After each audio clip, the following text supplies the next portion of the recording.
Good evening, Commanders, and thank you very much for coming along to my stream. So, drewwagar here, streaming about Elite Dangerous. Can you believe it? So, yeah, so good to see you all. Thank you very much for coming on. I must try and remember to talk to the camera. It feels very unnatural, just staring at a spinning circle of light. When actually the chat window's over here. I need to do something about the way that my OBS is configured, but there we go. Never mind. So thank you very much for coming along. I appreciate your company this evening. Interesting topic we have tonight because quite a few things have been happening in the elite community regarding lore, Galnet, and narrative. So I wanted to explore this a bit tonight because it's a subject extremely close to my heart, as you know. And I've been involved with elite for a long time. 36 36 years. I think it's 36. How long is it since 1984? Is it 36? It is 36 years, isn't it? That's terrifying. So yes, 36 years. That is the longevity of this thing, right? So that's where we're coming from. So anyway, if you've not been to my stream before, welcome. Thank you very much for turning up. I do tend to waffle a little bit at the beginning because I usually have a few things to say, but we will get stuck into it. Okay, we will get stuck into it. So lovely to see some familiar names on the stream. But hello everybody: Terra Razor, Kunda, Lonely Nip, Commander Woland, Davinator, Panzertar, Kalizmir, Hester of Carcosa, excellent. Dirk D74, Bograt, blimey, Jermaine Quid Hygia, I don't even know how you pronounce that one. That's a great name. Bad Micah, Story, and Glenn, Commander Terra Firma. Fantastic. Good to see you all. Thank you very much for showing up. If you haven't been on here before, do say hello in the chat. One very quick thing, piece of feedback I was given on previous streams is that for various reasons I had shrunk my chat window down and changed the font size. So I have moved it back up. So for anybody who was attempting to read the chat and follow along but was struggling on whatever device they were on, I'm hoping you can now read the chat clearly. So I've made a quick adjustment to the display there. Hopefully that works for you. For those of you who don't know me, which there may be some, my name's Drew, player of Elite since 1984. Got the badge. Actually, that's a recent badge I was given. Actually, I had a pinch, I think. I pinched it from Paige at some event last year. I can't remember what it was now. So anyway, thank you very much, Paige, for my badge, right? So it goes with me, my Space Cowboy hat. But there we go. Yeah, player of Elite since 1984. I wrote a couple of books for Elite Dangerous, as you may be aware. Reclamation and Premonition have been involved with the lore and various other bits and pieces as well along the way. I wrote some missions and wrote some of the in-game stuff. Now, yeah, Space Cowboys. Space Cowboys is where it's at, right? ZX99 hosted the stream. Thank you very much for that, and thank you for following. That's really good. So tonight's topic, Elite Dangerous, is the lore, is the narrative, is Galnet. Now, many of you will be aware that an open letter was put up on the Frontier forums. In fact, I can show it to you. I have it right here. Full screen focus. There we go. So some of you will have seen this, I'm sure, and it's been discussed at quite some length in the community over the last few sort of days, really. It was posted last Saturday, so that was after my previous stream. But it was posted up, and it's had 22 pages of commentary on it and an official response from Frontier. Bless them. And it's all about the narrative and the lore of Elite Dangerous. Now, I'm very keen on narrative and lore, as you probably know. I've kind of been, I suppose, a student, right, of Elite ever since I was a kid. And the original game came out in 1984 when I was 13, and I was kind of been following it ever since. Now this letter was effectively asking Frontier to review their decision that they made last August regarding the removal from Galnet of what the community calls fluff stories. And you know, to try and define fluff for a moment is any story in a game where the player base can't actually interact with the contents of that piece of story. So it's sort of background flavour, if you like. So if we say paint the picture of, let's take Princess Aisling de Val as an example, right? She of the Empire. She's bought a new wedding dress and she's really happy about that. That might appear in Galnet as a piece of fluff. We can't take our spaceships and shoot it. We can't go over there and trade it. We can't go over there and pirate her space dress, right? It's just something that's happening that gives a bit of flavour to the background.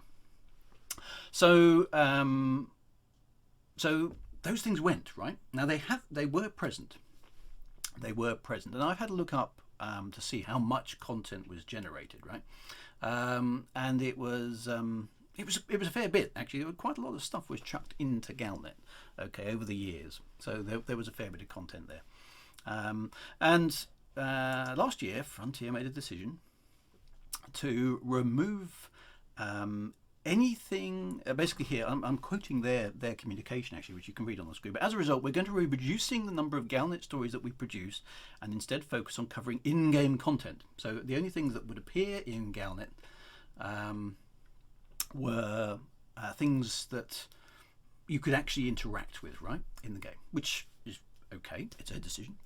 In the foreseeable future, Galnet articles will concentrate on in-game activities such as interstellar initiatives, which were kind of short snippets of interactivity that we could all play with, release of new ships and modules, and significant narrative developments. With this change, we will be stopping the off-camera narratives that we previously published via Galnet. Okay, so everything that you can't interact with is no longer there, right? It's not in Galnet anymore.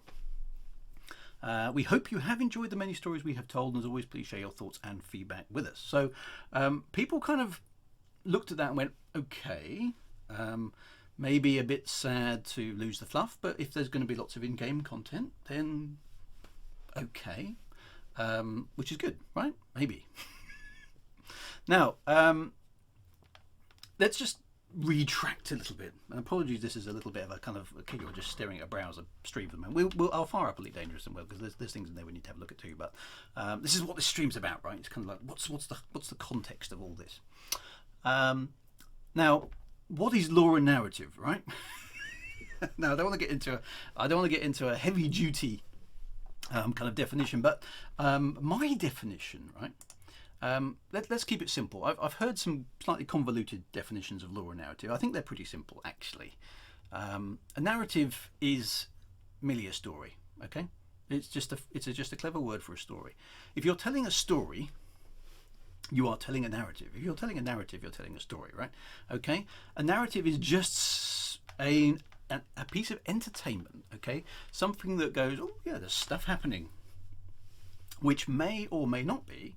You know, something that you can interact with in a game. It depends on what's going on, but a narrative is literally just a story. Okay, it is just entertainment. All right.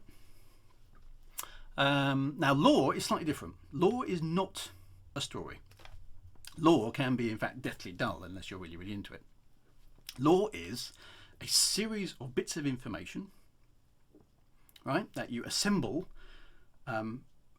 as the factual basis of a game or a book or whatever it happens to be, or you know, it could be something else. But in this case, let's take about books and games because that's kind of what we're into. It's the facts in that universe that you base the story off. So the Empire is based out of Achenar, right? The Federation is based out of Sol. The Alliance is based out of Alioth. Those are facts inside the universe of Elite Dangerous. They're not really facts, obviously. They're facts within the context of the game that we're talking about. Okay, those are bits of lore, right? And on top of those, you go, right, therefore the Empire has the following systems aligned with it. So does the Federation, so and you build the lore out from those kind of things. That's what lore is, okay? So lore is hyperspace happens between here and here, and it uses this sort of thing, and it takes that sort of length of time. That is lore, right? That's not a story. It's not entertaining in of itself, okay? When a ship fails to make a hyperspace jump on its way to the Empire and the Federation gets all upset, that is a story, okay? You base it on the lore. Lore of itself is fundamentally actually quite dull, okay? It doesn't turn into anything interesting until you use it in a narrative, which is just a story, right? That's my definition. That's what I'm going to be working with, okay? So in order to write a story, you need to have some lore, okay? I mean, you can write a story in a vacuum, but it usually is rubbish. Lore is extremely useful, but in of itself, it is not particularly interesting, unless you're like really, really, really kind of a bit like me, totally geeky, and want to get into all the kind of components of everything that's going on underneath. That's the difference between narrative and lore. Now, then we come to this whole subject of elite and whether or not you need to have a narrative in a game like this. Okay, now bear in mind we've got a bit of history. Some of you who've been on my stream before will know about the original game from 1984. You'll know about the sequels in 93 and 95, Frontier Elite 2 and Frontier First Encounters, right? Each game has generated some lore, okay, some rules and some dates and some history and some ship names and all that sort of good stuff, right? That is all lore that's been generated along the way. Each game has had a certain level of narrative associated with it. Those three previous games were all single-player games, right? They are structured to a certain degree. They are they are mission-led. The original game was very, very primitive on the 8-bit computers, okay, but it was it did have some missions in it, and it had a story in it, courtesy of the first book that came out, the first ever Elite book, which was the Dark Wheel, written by Robert Holdstock. Okay, so and then from there we have the second game and the third game, which do various bits and pieces. So there is a history within the Elite franchise of lore, and there is a history within the Elite franchise of story. Now, the other games were single-player games. They were not MMOs. They were not multiplayer, which meant that you were not the hero, because that's not the way the Elite works, but you were a focus of the game because it was single-player, right? You went through the missions. You went through the various things that the game offered. The beauty of Elite has always, however, been that you can do what the hell you like. Okay, you are not. It's not a campaign like you'd find in a single-player story game. Okay, if you want to take part, you can. If you don't want to take part, you don't have to. You can just go off and min-max your ship. You can go off and trade. You can go off and be a pirate. You can go off and do whatever the hell you like. There is something, however, there for you to interact with, should you wish to interact with it. And then there's a progression of things that happen as a result. And that makes certain things occur, okay? Things for you to interact with and have a mark on the universe. Now, Elite Dangerous is not the same, okay? So Elite Dangerous, as we know, is kind of an MMO, right? This is something we could debate for hours, but it's marketed as an MMO, okay? Massively multiplayer online is again the definition there. We are. That's how it's kind of been sold. Blaze your own trail. As catch. I mean, if we go to Elite Dangerous, right, the website. Take control of your starship in a dangerous galaxy, right? And then I think after a while doesn't it do something? There we go. The graphics start to move around and various other bits and pieces, which all looks extremely exciting, right? Okay, it's all good.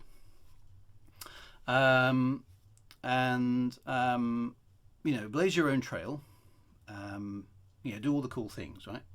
And crucially, and I looked this up today because I was curious to see what the report said. Now, I actually got this from Frontier's latest. Where is it? My images folder. Here we go. From their latest report, right? I just snapshotted it because I thought it was interesting to see. This is them talking about Elite Dangerous, and it talks about an evolving narrative. Okay, this is their latest annual report, 2019, relatively recently released. They talk about the original open world adventure. So it's an open world. Okay. Massively multiplayer space epic. So we are claiming to be an MMO. Okay, so we can't get away from that. A connected galaxy, an evolving narrative, and the entirety of the Milky Way recreated at its galactic proportions. I will definitely not disagree with the Milky Way recreated at its full galactic proportions. I think that is a given. Bringing the original game to a modern generation, no argument there. Connected galaxy, I don't quite know what that means, but we'll let them have that one. Evolving narrative. Okay, evolving narrative. And then the other one here, we are doing ongoing development, adding significant new long-term features. Okay, fair enough. We know the new era is coming, right? We don't know what it contains. There's been that leak, which we all know about, but it's not an official leak, is it? Leaks aren't official. Can we use it? No, I mean, I happen to know, having looked at it, that it is, that leak seemed to be pretty accurate. So, maybe it was, kind of official, unofficial leak.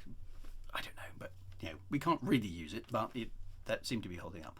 But we know the new era is coming, right? The general sense of it seems to imply space legs, FPS.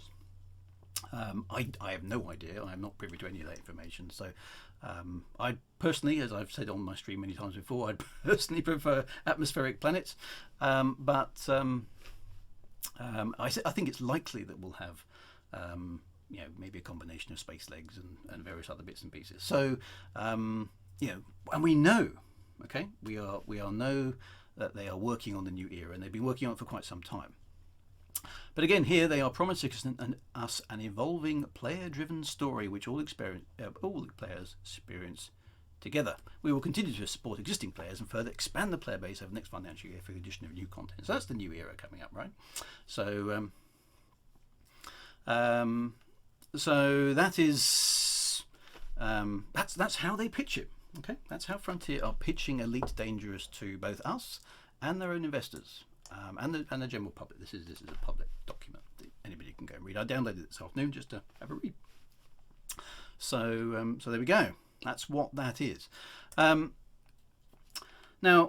Commander Kaizen, I think it's Kaizen, I hope it is,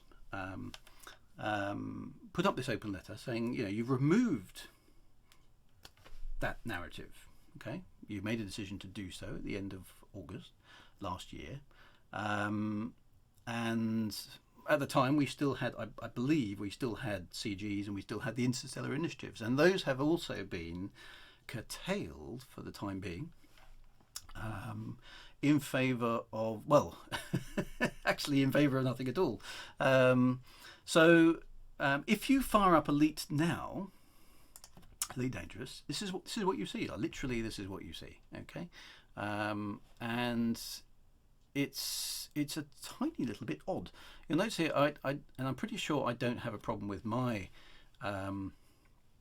my computer here. I get a missing graphic, which doesn't look great, but maybe that's just a small website fault.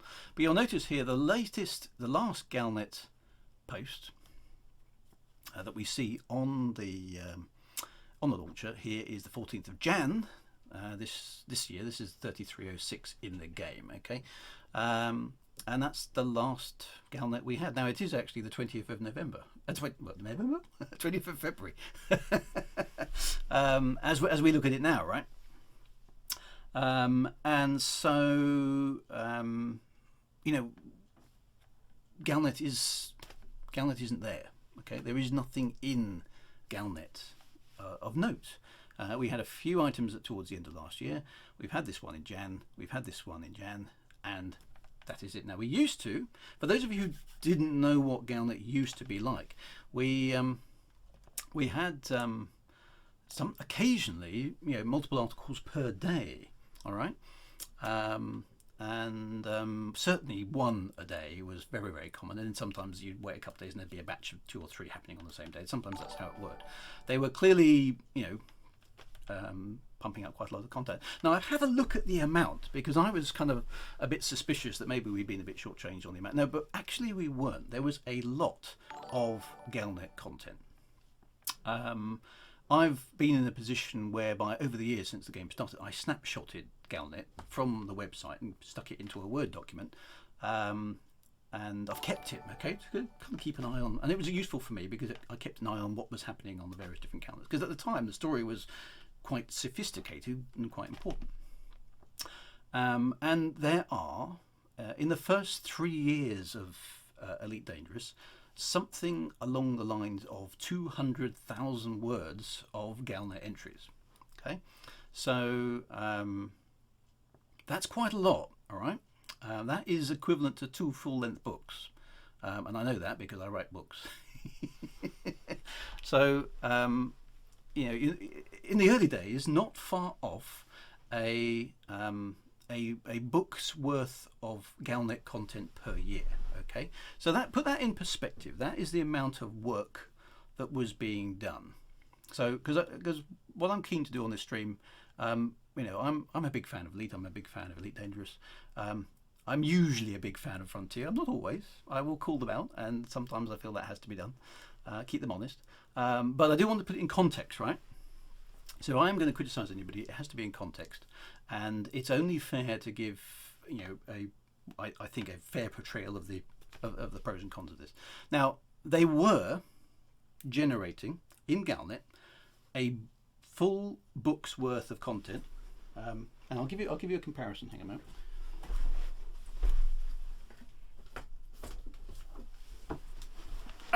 There we go. Sorry, small plug, but anyway, this is one of my books, Shadewood. Some of you will have read it, hopefully. That's a particular one, and you can see the size of it. This is a hardback version. That is 125,000 words long. Okay, that's how much text that is. All right. So that amount of text was going into Galnet every single year. That's how much was being generated. Now that text was also being translated into multiple languages. So it wasn't just available in English, it was available, I believe, in French, German, and I think some other languages as well. If there are international people on the stream, they might be able to tell me. I don't track all the other languages, so but I do know there was translation. Okay, so that is that is not an inconsiderable amount of work. Okay. That's how much was going into it. As of now,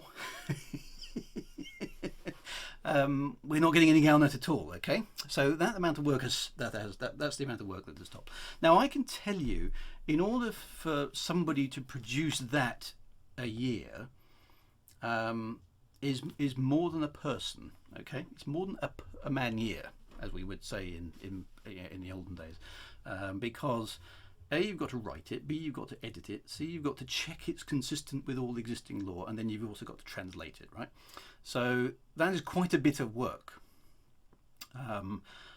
It's more than a person's worth of work a year. Okay, now if you're going to employ somebody, you have to do that, right? You're talking about churning out something around 1,500 to 2,000 words equivalent work every day of a 5-day week. So that's the sort of workload that is involved at a very basic level, producing just the Galnet.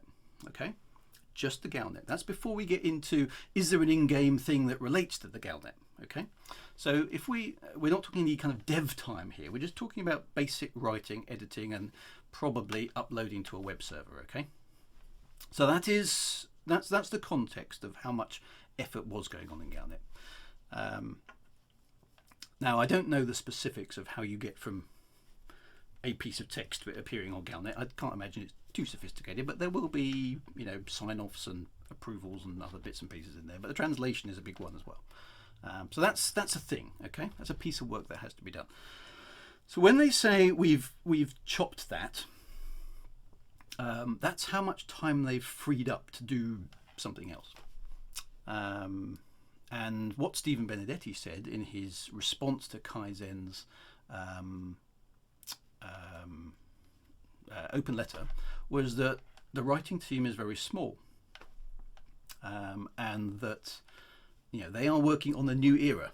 Okay, and we don't know anything about the new era, right? But the implication that I took from that is they are writing some text for the new era. Now, whether that is comms chatter, or whether it is in-game descriptions of things, or whether it is dialogue for voice actors, or it's a whole stackload of really cool Galnet style articles that will bombard us the moment we get the new era. Who's to say, right? We don't know. They could be. I am very wary, as other people have said, of putting too many expectations on the new era, right? Because we've been waiting such a long time for a significant update to Elite Dangerous that there's a danger that we internally, because there's total silence, right? There is total silence about what the new era is. We have no idea. None of us have any idea really. But we've got to be careful, right, that we don't assume that everything will be fixed in the new era, because we've already got fleet carriers that we're hoping that will arrive in advance of the new era, supposedly coming. We'll wait and see. The ice planets are in there somewhere, we hope. Maybe there's space legs, maybe there's atmospheric planets, maybe there's other stuff. But is it reasonable to expect that Galnet or something equivalent might be in there? We really can't tell. It's possible. All we know is the writing team is not concentrating on this; they're concentrating on whatever that is. Okay, that's all we know. Now, the flip side of this is, and again, if you look through the Frontier annual report, they're doing rather well. In fact, according to their own figures, they are doing 600% better in terms of revenue than they did last year. Okay, 2019 was 6 times. That's what 600% means in this context. 6 times more ultimately profitable than the previous year. Okay, and there's a difference between revenue and profit, but we're talking about profit here. So they've made several £million, right? Now, when you run a business, that is usually accounted for. Okay, so you can't generally in a business go right. We need some more people to do this, and we need to employ an additional set of staff members. Normally, a headcount and things like that are actually very much locked in. It's very difficult for an organisation to recruit extra people midway in a cycle if the budgets haven't been arranged that way. Okay, with that kind of slack. That's because of headcount. There are rules about that in limited public companies like Frontier, because there's tax considerations and all sorts of things that you have to play around with, which is extremely dull. I'm not going to go into on the stream, but there's a reason why the headcount is probably set the way it is, because that's how they planned it. Okay, now you can get around that. That's the beauty of contractors, right? Where you just have a pile of money and you go, right, we'll spend that in order to get this done, because we can't do that with the existing headcount. So that's always an option, right? But they haven't done that as far as I'm aware. Now we know they've got a small writing team, and that writing team is entirely, so it would seem, involved on the new era, because as we have the evidence of Galnet in front of us, there is no content in Galnet. Okay. It's gone. Is vanished. And something curious has happened here, because they spent I think it must have been 2017. Somebody correct me if I'm wrong. A lot of dev time, I can only assume. I mean, I am not a dev, so I'm not going to armchair dev this, because I don't really know. But they did build Galnet Audio, right? And Galnet Audio is is a cool thing in game. I wish it was there when I was writing Galnet. It would be awesome. Which reads aloud your Galnet articles when you're in the cockpit, which of course makes it much more immersive. One of the big criticisms of Galnet is it's a website, and in the olden days you couldn't access it very easily inside your ship at all. There's no way to do it. You had to either come out and get the web browser up, or I think there was an option to read Galnet at some points in the game as well, but you couldn't do it inside your ship in the way that Galnet Audio did it. So we spend all that time on Galnet Audio, and then take away all the content for it. It's like, how does that make sense? So what happened there? And there are a few decisions like that along the way, which makes you think, what's happening to the program management here? Because you don't build a feature that you're not going to use unless something unexpected turns up. Now, we've had the ice planets delayed and we've had the fleet carriers delayed. So have there been internal resourcing stroke program management issues around that? Have they vastly underestimated the complexity of something and had to divert stuff? But they knew about all of these things in August last year, and that's when they curtailed Galnet, and they promised us additional content. They're still advertising the game with the narrative and so on and so forth there. So the fact that we've now not got any narrative is, with the best possible interpretation on it that I can give, is unfortunate. Okay, something's gone off plan, and we've just had to curtail it to get everything else done, right? I think that's being a bit generous. I think it's being a bit generous. And the tone, and this is not a reflection on Stephen Benedetti at all. I've never met Stephen. I'm hoping that he'll pop along to the ECM so I can actually say hello, but I've never met him sort of face to face. He seems like a perfectly reasonable chap online. All the community managers always have been. They're always very, very nice folks, okay? But they have the job, and it's an unenviable job. I would hate it, right? Because I would always be... I wouldn't be able to tell a party lie. They have the unenviable job of communicating with us on one side and communicating with actually what's going on. And they are privy to all sorts of interesting information that we'd find utterly exciting. But they can't tell us, right? Because they're not allowed to tell us. They have to walk this line between keeping us happy and satisfied and keeping Stum on behalf of what's actually really going on inside the company. They're exposed to the good and the bad and the ugly of whatever's going on in the company. There will be internal politics. There will be arguments in meeting rooms, and there will be disagreements between staff members about what's going on. Okay, so all that stuff is just normal office politics, right? It's always happening. That Frontier will not be any different to anybody else. So that is their job. Okay. And they're stuck there, okay? Now, for whatever reason, there isn't any Galnet, okay? For whatever reason, fleet carriers have been delayed. For whatever reason, there are no details being given on the new era. And our poor community managers are sitting between us and that project plan with nothing to offer us. So, and they are the public face of the company, right? I mean, they get paid for this. I hope they get paid well for it, because it's a horrible job from what I can see. But that's where they're stuck. So I would hate anybody to make life any more difficult, okay, for our community managers on Elite Dangerous. That would be very unfortunate. But I do think it's not unreasonable for us to look at what we've got on the screen here and go, where did our game go? Okay, where did our game go? We have... and again, I've stressed it on the stream many times before, we have a beautiful game, okay? We have a beautiful flight model, we have beautiful graphics, we have a utterly astonishing soundscape. I mean, I listen to this with the earphones, and just, even over speakers to earphones, there's a massive difference. It's fantastic, okay? We don't have any cockpit cats yet. That's something that we really should get sorted out. Okay, there's a lot of really fantastic stuff that's been done, and we mustn't lose perspective on it. Okay, this is only a component of the entire thing. Okay, but okay, Elite, and I mean the overall Elite franchise here, everything that's kind of gone up to here before Elite Dangerous, the entire caboodle, right from 84 up to here. Okay, it has a heritage, right? Now this is very important to me anyway. It has a heritage, right? If I was going to say to you, I'm going to build a new sports car like that, okay? I'm not Elon Musk, by the way, so I couldn't do that. But you can't just enter the market unless you've got something utterly stonkingly amazing, which actually Elon Musk does with his Tesla things, but so it's a bad example. You can't just turn up and go, I've got a cool sports car, buy it.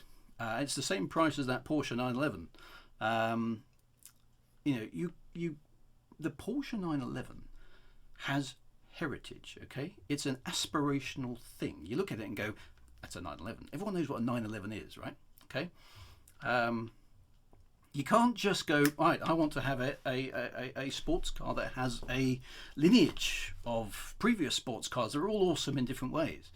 You have to start and build upon it, and it takes time to get to the other end. And you say, right, now we've got 20 years of heritage behind us. We can be proud of that. That's why you see so many organisations say established in, and the length of time they've existed is a significant part of that heritage, right? Now, Elite is absolutely unique, okay, in this. There is, somebody tell me if you can think of another one. I can't think, and I've played a lot of space games, I cannot think of a space game that goes back, maybe other than Star Trek, thinking about it, and possibly you could argue Star Wars, but those are 911 is an emergency call number in the US. Yes, well, you have the 911 Porsche, sure. You don't call it something different over there, do you? Anyway, don't distract me. So, other than maybe Star Trek and Star Wars, right? Elite, and Elite stands on its own because it was a computer game first, right? Star Wars and Star Trek were not. They were TV shows and films. Elite, I think, is pretty unique. Almost exactly, completely, generally unique. I'm trying not to do a tautology because it's just unique. That's what you need. In games, actually, possibly not even space games as a genre, but in games, having a heritage that spans 36 years. Okay, this is not something you can just go, I'm going to invent that. 36 years is eons. Okay, it is eons in computer time. I mean, it's a long time for a car, right? But it's eons in computer time. We're talking 8-bit, right? Okay, back in the dark ages, many of you on this stream weren't even born. Right? None of you, some of you weren't even alive. Some of you weren't even thought of being alive. You weren't even there in potential, right? When this game first started, okay? And you can't just go, nah, I'm not going to embrace that heritage, because it means you've got longevity. It means you've got legacy. It means you've got depth. It means you've got integrity. It means you've got sophistication. All of these things, right? It is desperately important to acknowledge that and preserve it and use it, right? Now, all that lore. Some people were there at the beginning. We were there when the universe was created. That's good.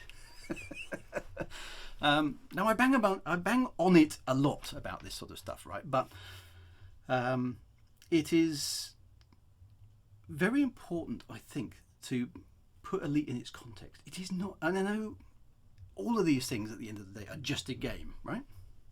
But I always immediately throw that away and say, well, yeah, Star Wars is just a film. End of argument, drop mic, okay? It's not just a game.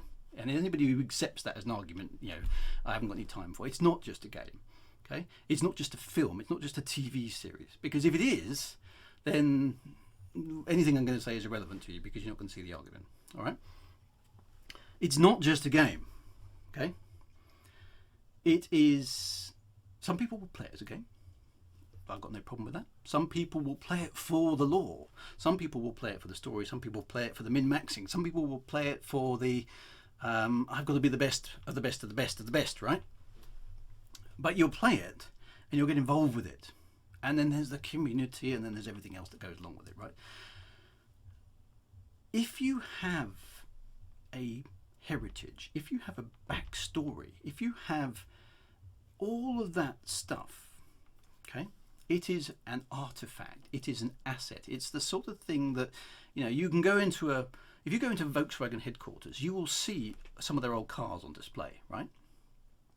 And the reason they're old cars on display is not because they're any good anymore. They're all crap compared to modern cars, right? They're slow, they're uneconomical, they're incredibly unsafe. But they are artifacts, they are assets, right? They are history, they are things that are important for us. You look at, another great example, and I'm talking about cars, so apologies for those of you who are not into cars, but take the latest Golf GTI, okay, if you have it in the States as well and across the world. It's a world car, so you should be fairly familiar. The current Golf GTI, okay, has loads and loads of design cues that ape the original one, which came out in the 70s. Okay, and you'll see little red lines on the grill. You'll see a golf ball gear knob and all those sort of things, right? And that's because they understand heritage, right? They understand that there is a lineage from old to new that you channel. You don't go back. That's not the right thing to do, but you acknowledge the past, right? You embrace it, you incorporate it, and you venerate it, right? And that is what that is the important bit about having a past. Okay, it's a valuable asset.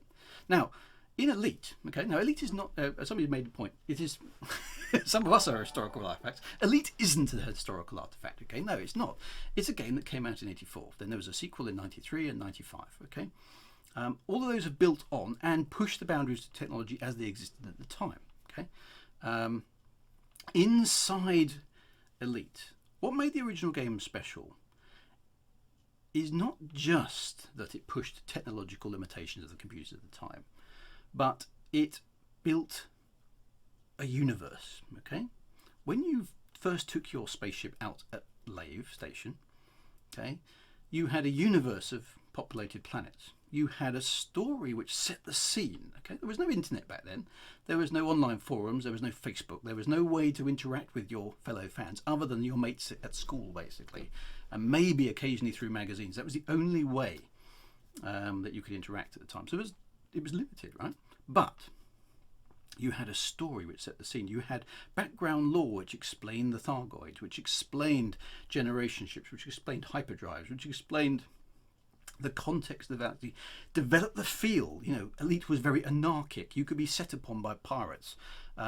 Trading was a risky business. Flying your spaceship was a risky business. There were certain places you did not go. All of those things, right, are lore, and they are feel, and they are emotion, and they are structure to the thing that you're playing. And players that will embrace that will carry it along with them, right? You can make things very momentous.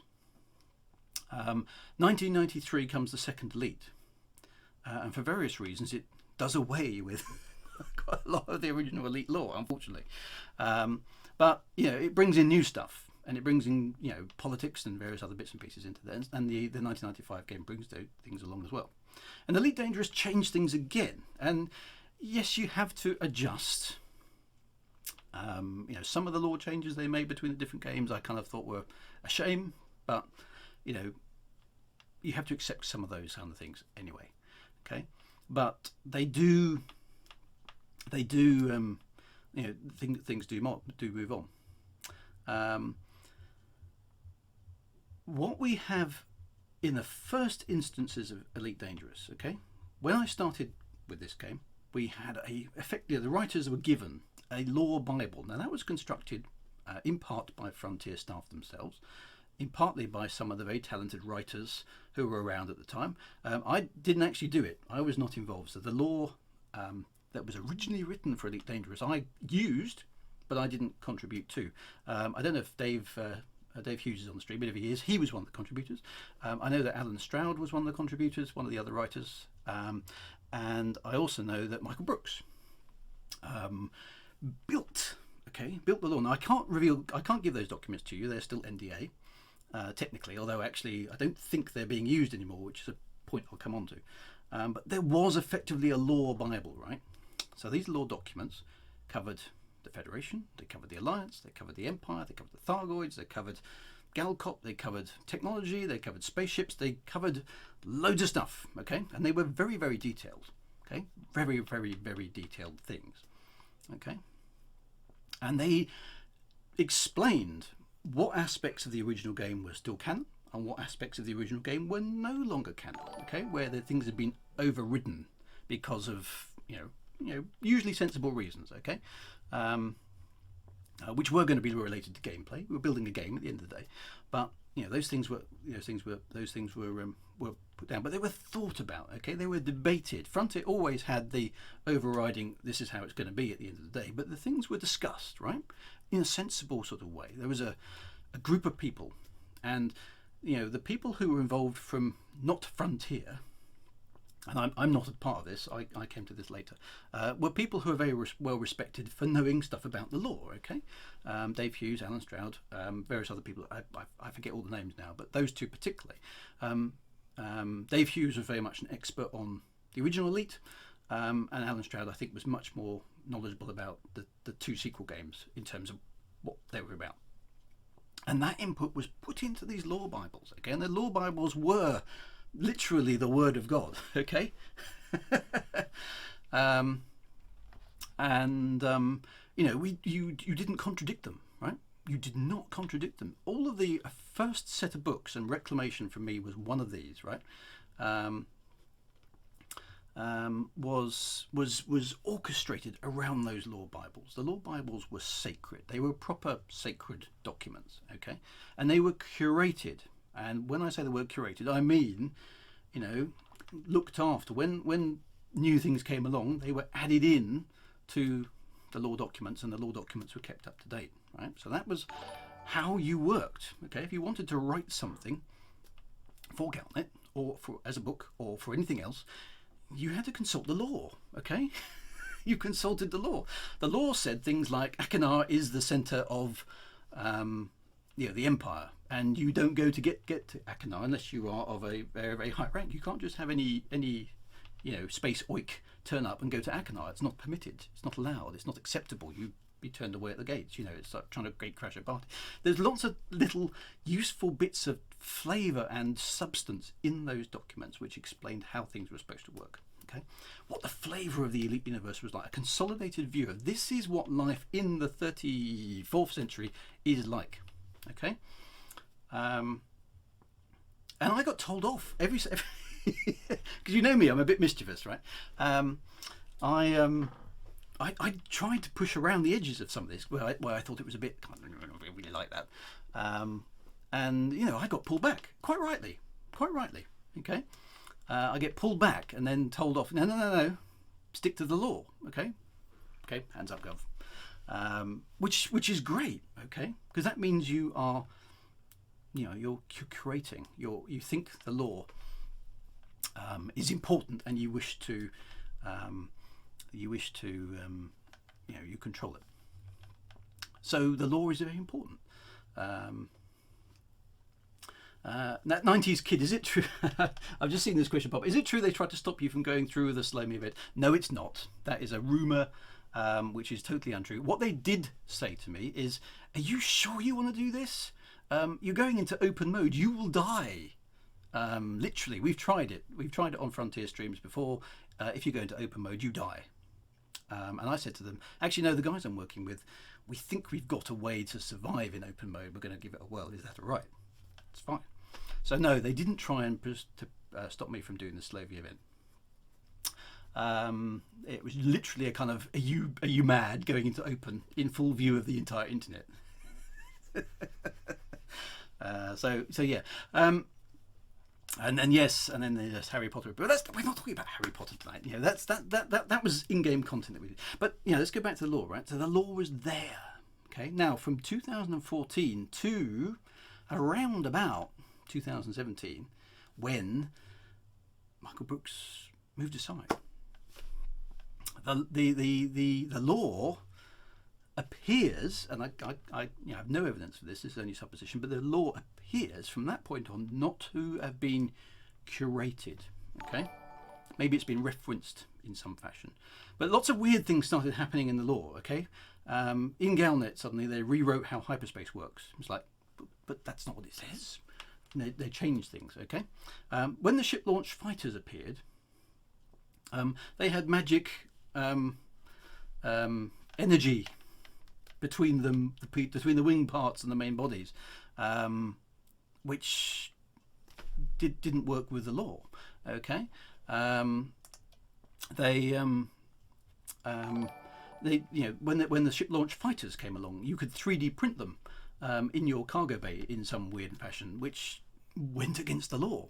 Then multi-crew appeared and Hollow Me appeared, which broke the law again, because it basically said, you know, you've got unlimited FTL comms all the way across the galaxy, and you know, they tried to explain it with in-game lore, when actually maybe it would have been better just to say it's just a gameplay addition, right? Okay.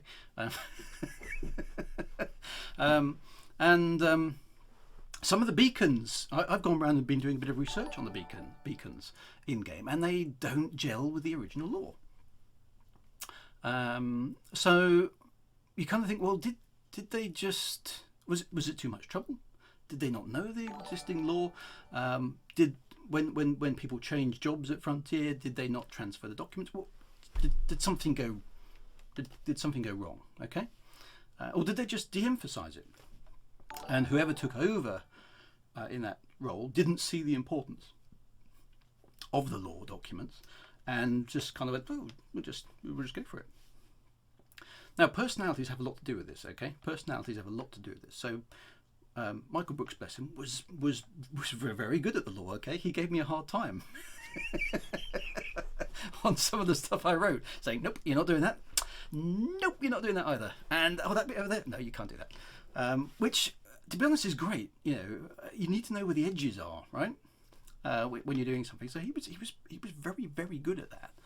And we had a few conversations over email about how the things were, but it was always very good natured, right?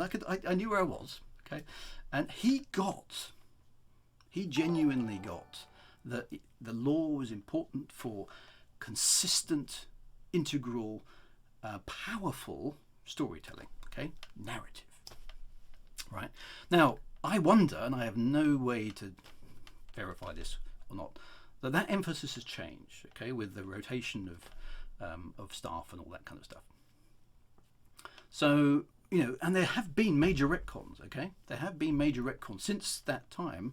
You know, lots of new things have appeared which have been unrelated to previous lore. It's just they're just there. Which, when you're a sort of person who likes the lore, and then go, well, where did that come from? It's suddenly, you know, it's like having Star Trek, right? And then suddenly somebody chucks in a hyperdrive. Like, what do you mean there's hyperdrive in Star Trek? There's never been a hyperdrive in Star Trek. Where does that come from? You know, or you know, all those sort of things, right? Some things you just can't do. And there's been a few of those, and they've been mostly down in order to allow certain gameplay things to occur. And I get it's a game, right? I get it's a game. It's you know. And we want to play it, and we have to have a certain amount of suspension of disbelief to play a game like this anyway, right? Okay, it's not realistic. We know it's not realistic, but it should be internally consistent, right? That's why I think so many people are upset with Star Wars 8, which was what was the name of it? Not The Last Skywalker, Return of Skywalker, or the one before that. The Last Jedi, was it Last Jedi? Can't remember now. Anyway, whichever one 8 was, because they mucked about with the lore. Okay, they suddenly said, well, the Force can do other stuff that you didn't know about. No, it can't. You know, it's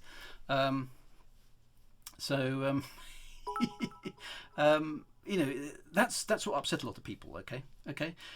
Blue Ganymede, that's a really good point. One of the things I really hated about Star Trek Discovery was the spore drive. I mean, it's like it's just an Uber. Suddenly you've got this Uber space drive which totally trashes warp drive. It's like, no, come on, that's just bad, sloppy writing, okay? And once you don't have a consistent lore, okay, then your stories can just do magic in the game, right? And that's the danger. Elite was always, you know, built around its lore, okay? The ships had top speeds. They were limited in their capabilities. You know, there were certain things you couldn't do. The original game had a 7 light year hyperspace limit, okay, which was for gameplay reasons, but it was a factor in the game. It was part of the lore. You can't just go, right, magic wand, let's just change everything. What it does is it devalues, because everyone goes, oh well, it doesn't really matter what the lore says anymore because we can do anything we like. We'll just change the dynamics of the universe. It's like Gandalf coming and going and go, you know, I've suddenly got these amazing magic powers. Those Nazgul, zap, bang, they're all dead. Okay, well, we can win now. You know, it just it just devalues the story, right? If you keep the lore consistent and work within the constraints you've set yourself, you come up with a much richer story. Okay, so the lore is important because it's a foundation. If you don't have a solid foundation, guess what? Your building falls down. Okay, and you can't build on it. There's a second thing about the narrative. If you're going to start a story, okay, then for God's sake, finish it, right? Now, there are a lot of incomplete stories in Elite Dangerous. Okay, there's all the machinations of the power play characters. Now, whether you like space politics or not, and I personally do, if you like space politics, you want to see Aisling getting one over on Patrius. You want to see Patrius getting put in his place by Hudson. You want to see with the Alliance, I can't remember the names because it's been so long ago since there's been a Galnet article. But, you know, the Alliance guy going, haha, well, I've done a clever manoeuvre here, which has pushed the Empire and the Federation, you know, away from me and at odds with each other. You know, you want to see that dynamic happening, okay? Yeah, you know, so we had the opportunity to assassinate Aisling. I mean, that would have been awesome, wouldn't it? We probably would have failed, right? But, you know, those sort of things, that machination that was going on in the early days was all there. We had the Empire ripping itself apart, trying to select a new emperor. We had some dodgy dealings going on at the top of Federation as they tried to select a new president. We had Mahon, that's it, well done, Glenn. We had the ex-president Halsey having some weird mystical experience, right? Which seemed to be important. Okay, and we all got invested in what happened to Halsey. Has she just gone loopy, right? Or has she witnessed something that's significant for us in the game later on? And that's before we even talk about the mystery, right? You know, Raxler and the Dark Wheel, which has been there since day one. Okay, it is the premier Elite Dangerous mystery. Now, most game organisations, any franchise that has a mystery that is 36 years old, right? A mystery that players have speculated across effectively 2 generations of players now, right? Most organisations would die for a legacy like that. You can't just go, we've got a mystery in our game that is 36 years old and nobody solved it yet. I mean, you can't buy that. You cannot buy that stuff, right? You just can't buy it. It's just, you can't, you know, that is just an amazing goldmine of opportunity to build a story about. Now, I hope to God that Frontier are going to do something with Raxler. I'm worried that they won't, but you know, they've got a goldmine. They really have got a goldmine here with the mystery and the politics. Now, I wasn't a big fan of power play. I'm on record for, you know, dissing power play because I didn't feel very elite-y. But in hindsight, you know, it's a gamey thing for you to kind of organise yourself into factions. That's not a bad idea. And having space politics in a game is a cool thing. It gives you a reason to fight for one side or the other, right? So you can have arguments and you can fight over territory. That does make sense, right? That's a good idea. The implementation we can argue about, but you know, that's not a bad idea in of itself. And that is narrative, okay? Aisling having a go at Patrius and maybe having a wedding, and then somebody else performs a coup. That's all good narrative. That's all good story. That's all Game of Thrones in space, right? You know, that's cool. You can do that. That's good narrative. Now, then we come to, what about us? Okay, we're the players. We're the players in Elite Dangerous, right? We want to play the game and we want to interact with stuff in the game, okay? Now, Aisling having an affair with Patrius and, you know, having an argument with Mahon in the context of Galnet is this fluff, okay? There's no realistic way we can get a ship and go over there and make a difference, okay? And I get that players are frustrated by, you know, things like who's the guy in the ship who was in Galnet, but yeah, his ship went missing. I can't remember what his name was. Ramon, something like that. Anyway, somebody in the chat will remember. But basically, there was this kind of there was this guy who basically went missing, and it was being reported in Galnet, and there were systems given and everything. And when you went looking in those systems, Gan Romero, that was it. I can't remember the name. You know, that was an example of a Galnet article. It was a slightly unfortunate one because it was quite specific. It was a person in a ship went missing in a system.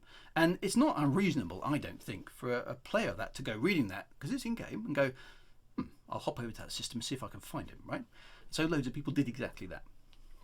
They went over there, had a poke around, and surprise, surprise, there's nothing there. Okay, hasn't been put in the game, right?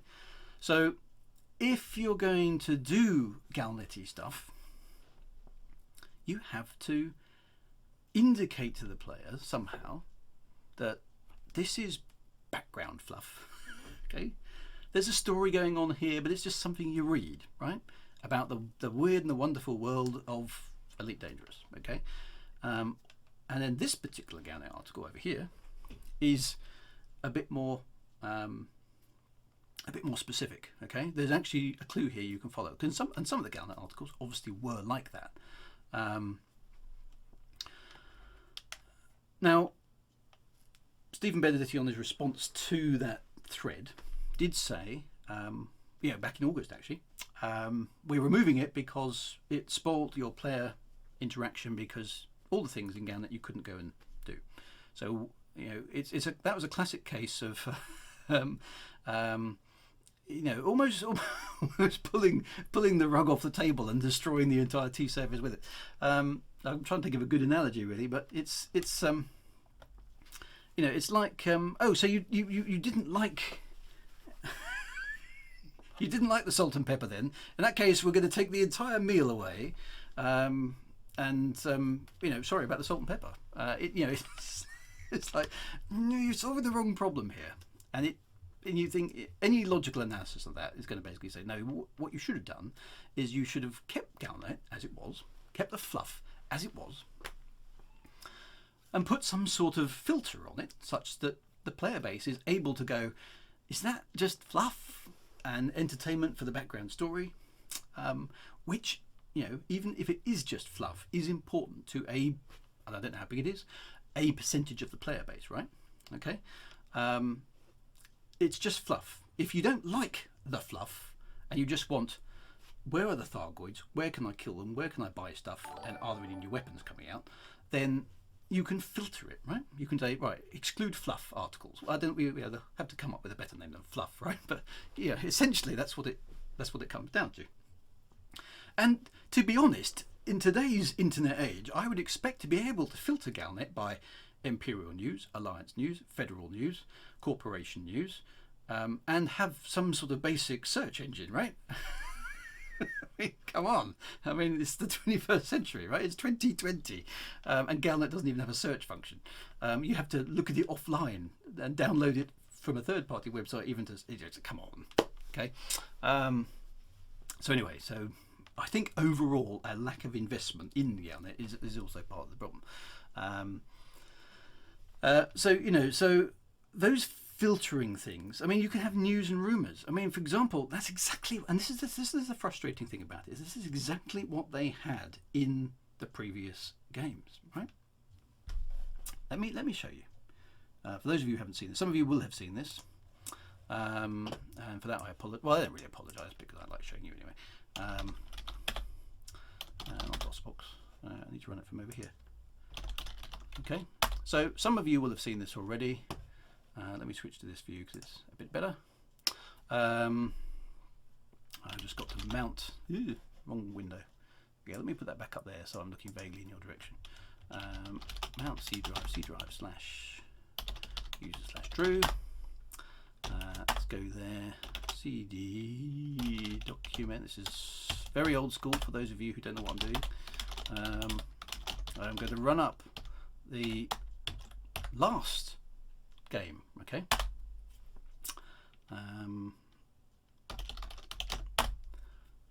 This is the game that came before Elite Dangerous, okay?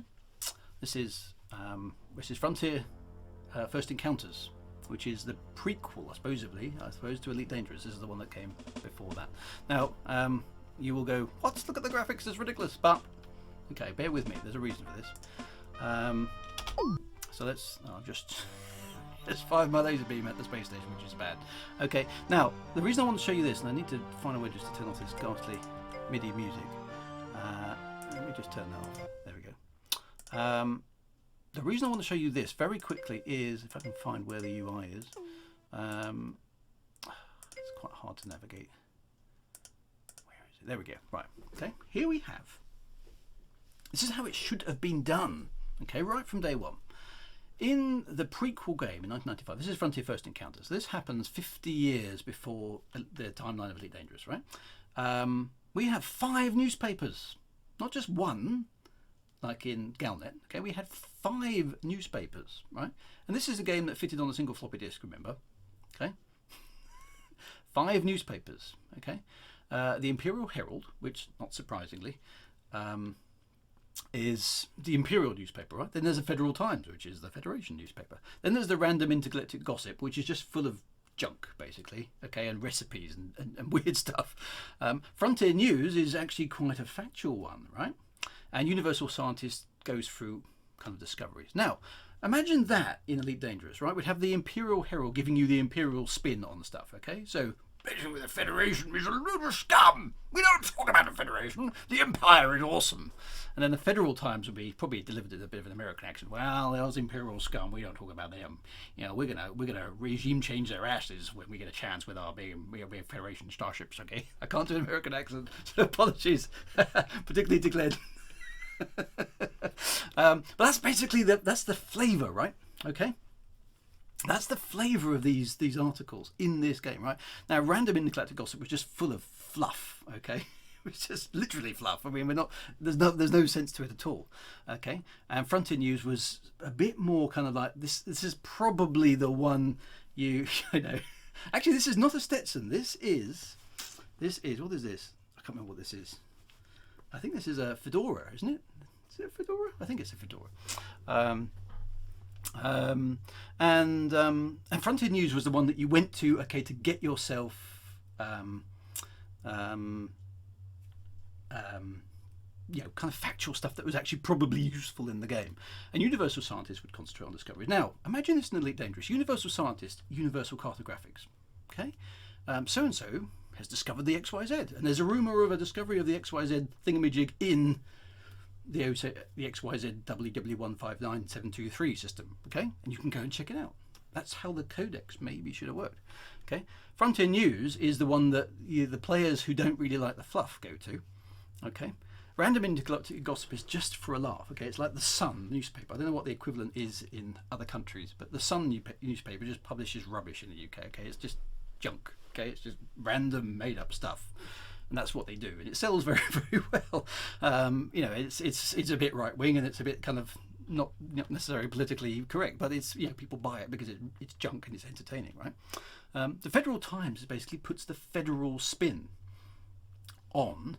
Okay, Fox News, so it says for maybe for the States, if that makes sense. The Federal Times puts a federal spin on everything. But if you read between the lines, you can figure out what's going on. Ditto the Imperial Herald, right? It gives an Imperial spin. And maybe we should have an Alliance broadcast as well. Now, the beauty about this in this game was that as you, the player, did things, these newspapers would report on it, okay? Now, that was because it was a single-player campaign, and it was obviously programmed in advance to do that. Now, you can't do that with Elite Dangerous today. That would be a little bit harder. So what you'd need, in order to make that happen, is a group of people who were monitoring the game and adjusting Galnet to do it. Now, we've talked about how much effort Galnet was. We know it's a person, at least. Okay, it's a head count at the very least, probably 2 to keep it as it was. In order to make Galnet do that, I think you'd at least have to double the team. But it's not impossible. Okay, it's not impossible. Now, the trick comes if you're an Elite Dangerous program manager or executive producer or whatever the top honcho is in charge of the game development, is if you've been given a head count and you've got a choice of 6 devs or 10 devs and 2 writers, or you've got the choice of 4 writers and 6 devs, what are you going to choose? Okay, I think that's where it ultimately comes down to. I think it's a resourcing problem. Now, the thing that irritates a bit is that Frontier have got loads of cash, right? I think it's 12.9 million or something in the bank or something like that. Now, they may not have that much flexibility about what they do, and we know they've been taken over by, not taken over, but there's a massive contribution by Tencent in there, which may be having impacts on some of their decision-making abilities, right? But you know, cash isn't a problem. Okay, I don't think resourcing is really a problem. What I think it is a will to do it. I think it's as simple as that. And what, you know, they've always got to be looking at ROI. Okay, Frontier are a business. Frontier are a business. They are looking at ROI, return on investment. If we put, I don't know, £50,000 worth of staff into the project, do we get X amount of copies of Elite Dangerous sold at the other end? Now, what a lot of companies will do is try and work that out. Okay, yeah, for 2 staff we get 2 million sales. For 3 staff we should get 3 million sales. Therefore, is adding an extra staff member to this either going to speed up the project so we get it to market quicker, or is it going to give us a funky new feature which allows us to sell more stuff? Okay, that's why I think there was a lot of emphasis on the new starter experience. Okay, because a lot of people their stats are probably showing them, and I've seen some of them on Xbox. You know, loads and loads of people buy it but don't get out of the Sidewinder. Okay, so if you know, if a lot of people are buying your game but don't get anywhere in it, that kind of implies the learning curve's too sharp, right? For an awful lot of players. So you need to do something about that. So I get the whole new, I've not even tried the new player experience, to be honest, but you know, I understand why it would be there. Okay, for those of us who've played Elite Dangerous right from the beginning, we've sort of learned all the new stuff along the way, but trying to learn it all at the beginning is pretty daunting. Okay, and they've also made making money easier. Okay, now the problem with all that sort of stuff is for the seasoned players like you, me, and everybody else that's been playing this game for the last 5 years, we're kind of left looking at, well, what is there to do?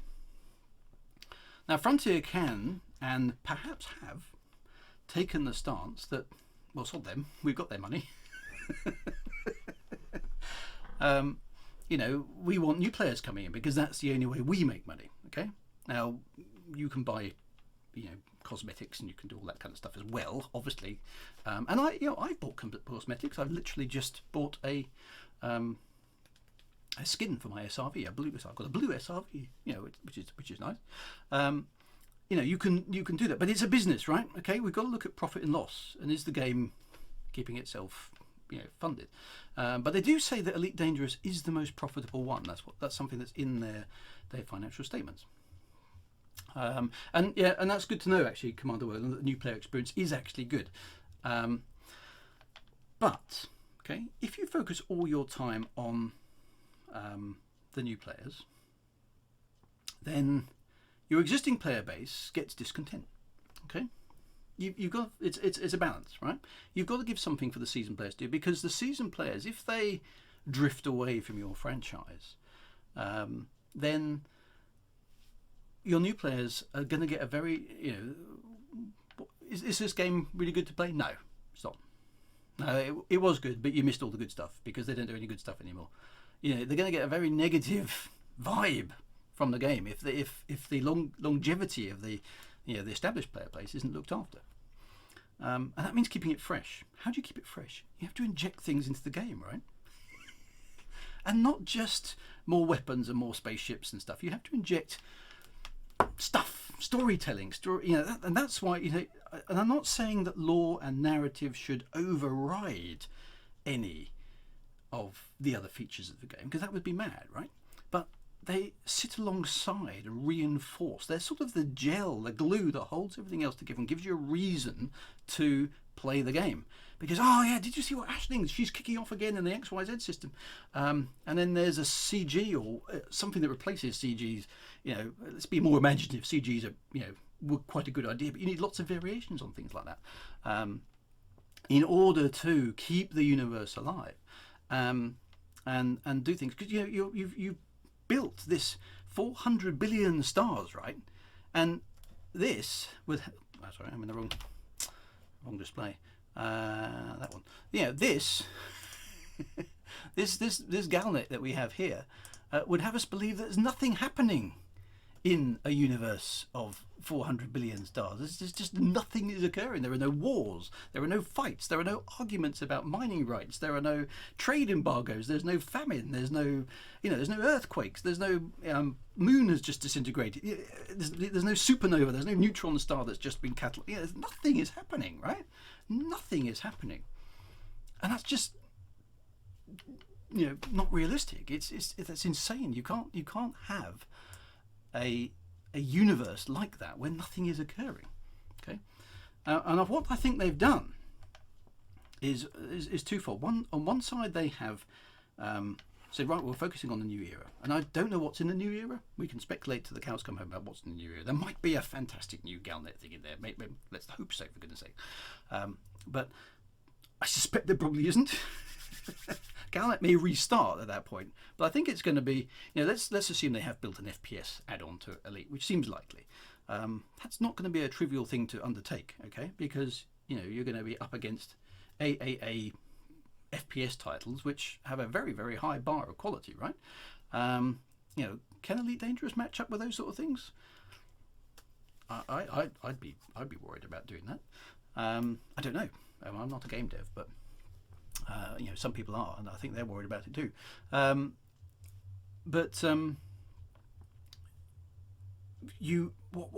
Frontier are in a position now where they've diverted the resources to the new era. Get that as a priority call, but that has effectively dried up not only just Galnet content, but any other releases of stuff into the game. We've had a few bug fixes, good. We've had a few quality of life things as well, but we've got this dearth of content, and we haven't even got any fluff content because we were told it wasn't what we wanted. Actually, some of us liked it, some of us didn't like it. We would have much preferred the option to have switched it off and kept it if we wanted it, but no, it was cold.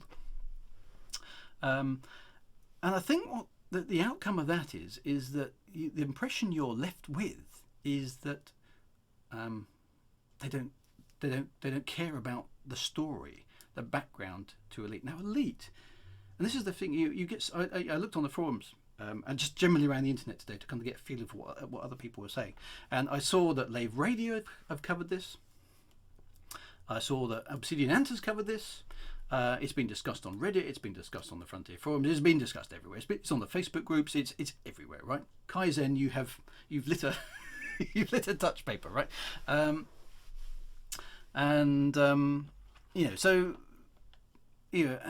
everybody's noticed this, okay, at different levels on different types of content. It just isn't there, and they've dropped a ball here because there isn't enough to connect us across to the new era. There isn't enough happening. There's just a gulf. A gulf of absence. And if you have a gap, right, if you see this with books, you see this with films, if you drop it for too long, people just go, and then it's like, oh well, you've come back to that. You've got to keep it alive and do things with it. You've started off stories. You've started off the power play stuff. You started off the thing with Halsey. You started off the thing with Ranksley. You put it all in there, and now you're not going to complete those stories.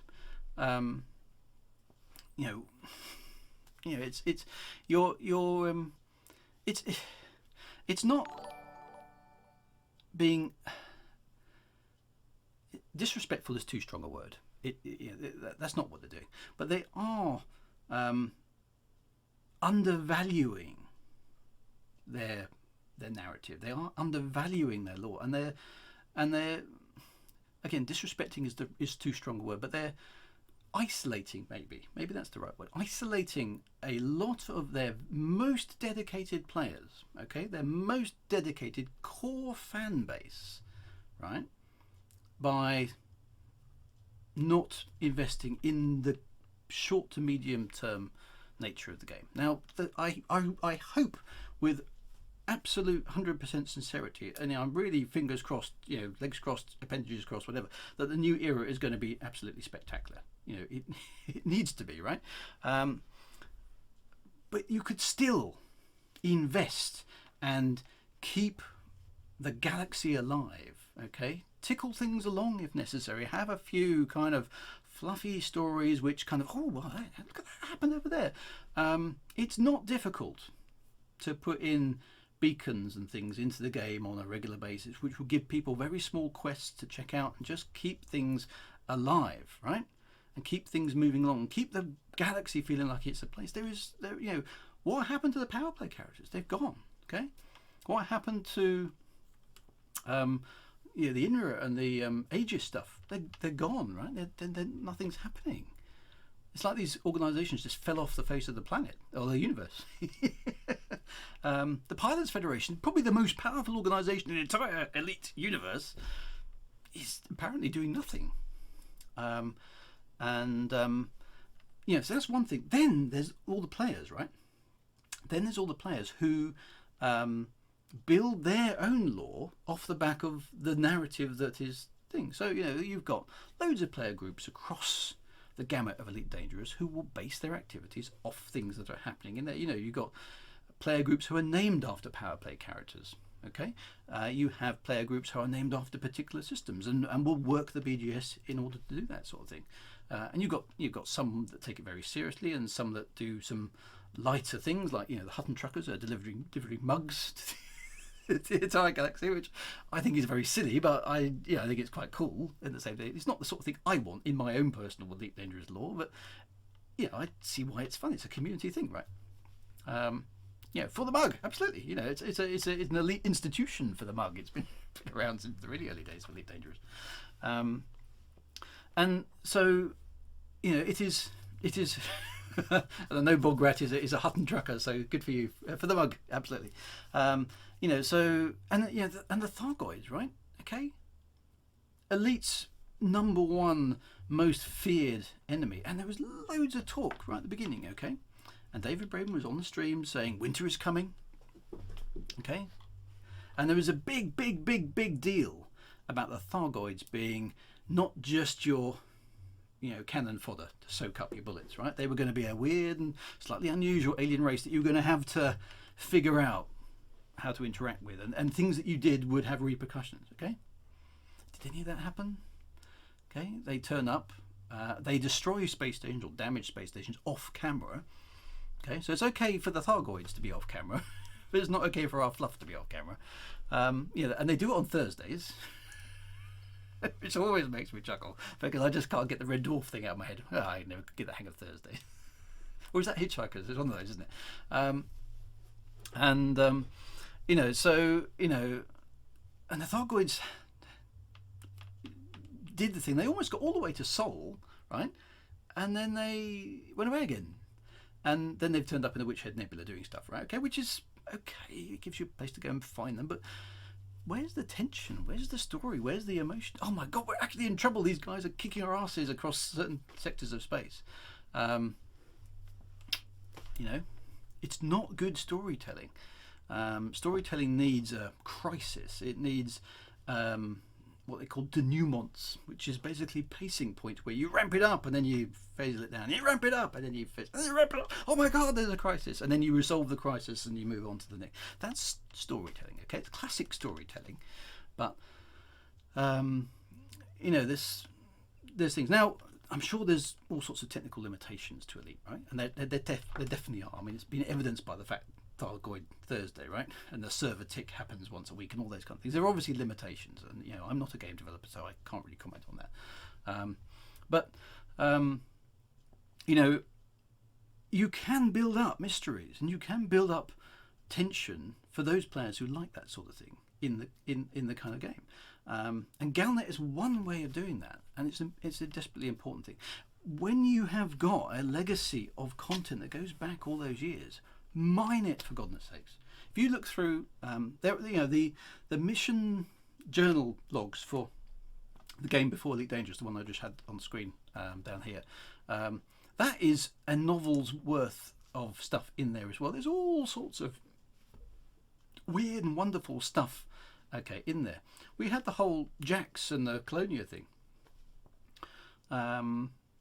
you know, we could have a civil war. We could have reclaim Colonia for the Federation, reclaim Colonia for the Empire. You know, actually we're going to annex it. You know, there could be all sorts of political shenanigans that you could organise using Galnet, okay, and just get players to align with it. It just requires a bit of imagination and, crucially, a bit of time, okay. And also, it requires you, as Frontier, to have the will to let go of the reins a little bit and allow the players to set the tone for where the galaxy goes. I think that is also a fundamental issue within Frontier. I don't think collectively, for whatever reason, they don't want to release the galaxy. Okay, they don't actually ultimately want the players to change the galaxy. If you look at the power play map today, actually, let's log into the game while we're here. Why not? Where's my mouse gone? There it is. Oh, I've got to let me close down this because DOSBox steals my focus. There we go. Let's just start up the game. Let's have a look inside what's going on here.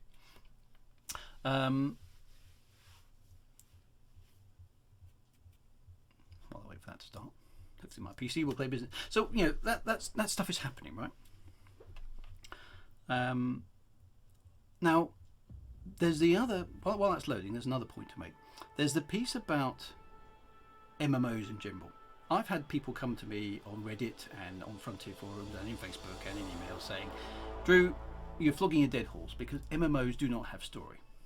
Okay, the player writes their own story in an MMO. Okay, and that's what they've said, and they think that's that's it. Okay, because basically all an MMO is loot boxes, leveling up, min-maxing, and then basically hacking people to death. Which, to be fair, does happen in Elite Dangerous. To which I respond with, no, I don't accept that. I think that's a cop-out. I think it's a total cop-out. Okay? And I had a look online, and it seems a few people agree with me. I got this from a website, and I'm going to read. This is not me speaking. This is a website I found. The excuse used by developers of such MMOs that the players make their own story is a cop-out, a huge cop-out. Developers of MMOs spend a large amount of money on asset design and mechanics, but it seems the plot is given a back seat, often falling into a simple formulaic structure. A game should be more than just a thing to pass the time. It should be an experience. MMOs and RPGs, and MMORPGs, are social experiences with a bright and colourful culture and community and deserve a story that engages them, not just a throwaway background that gets lost under the search for loot. And I agree with that 100%. Right?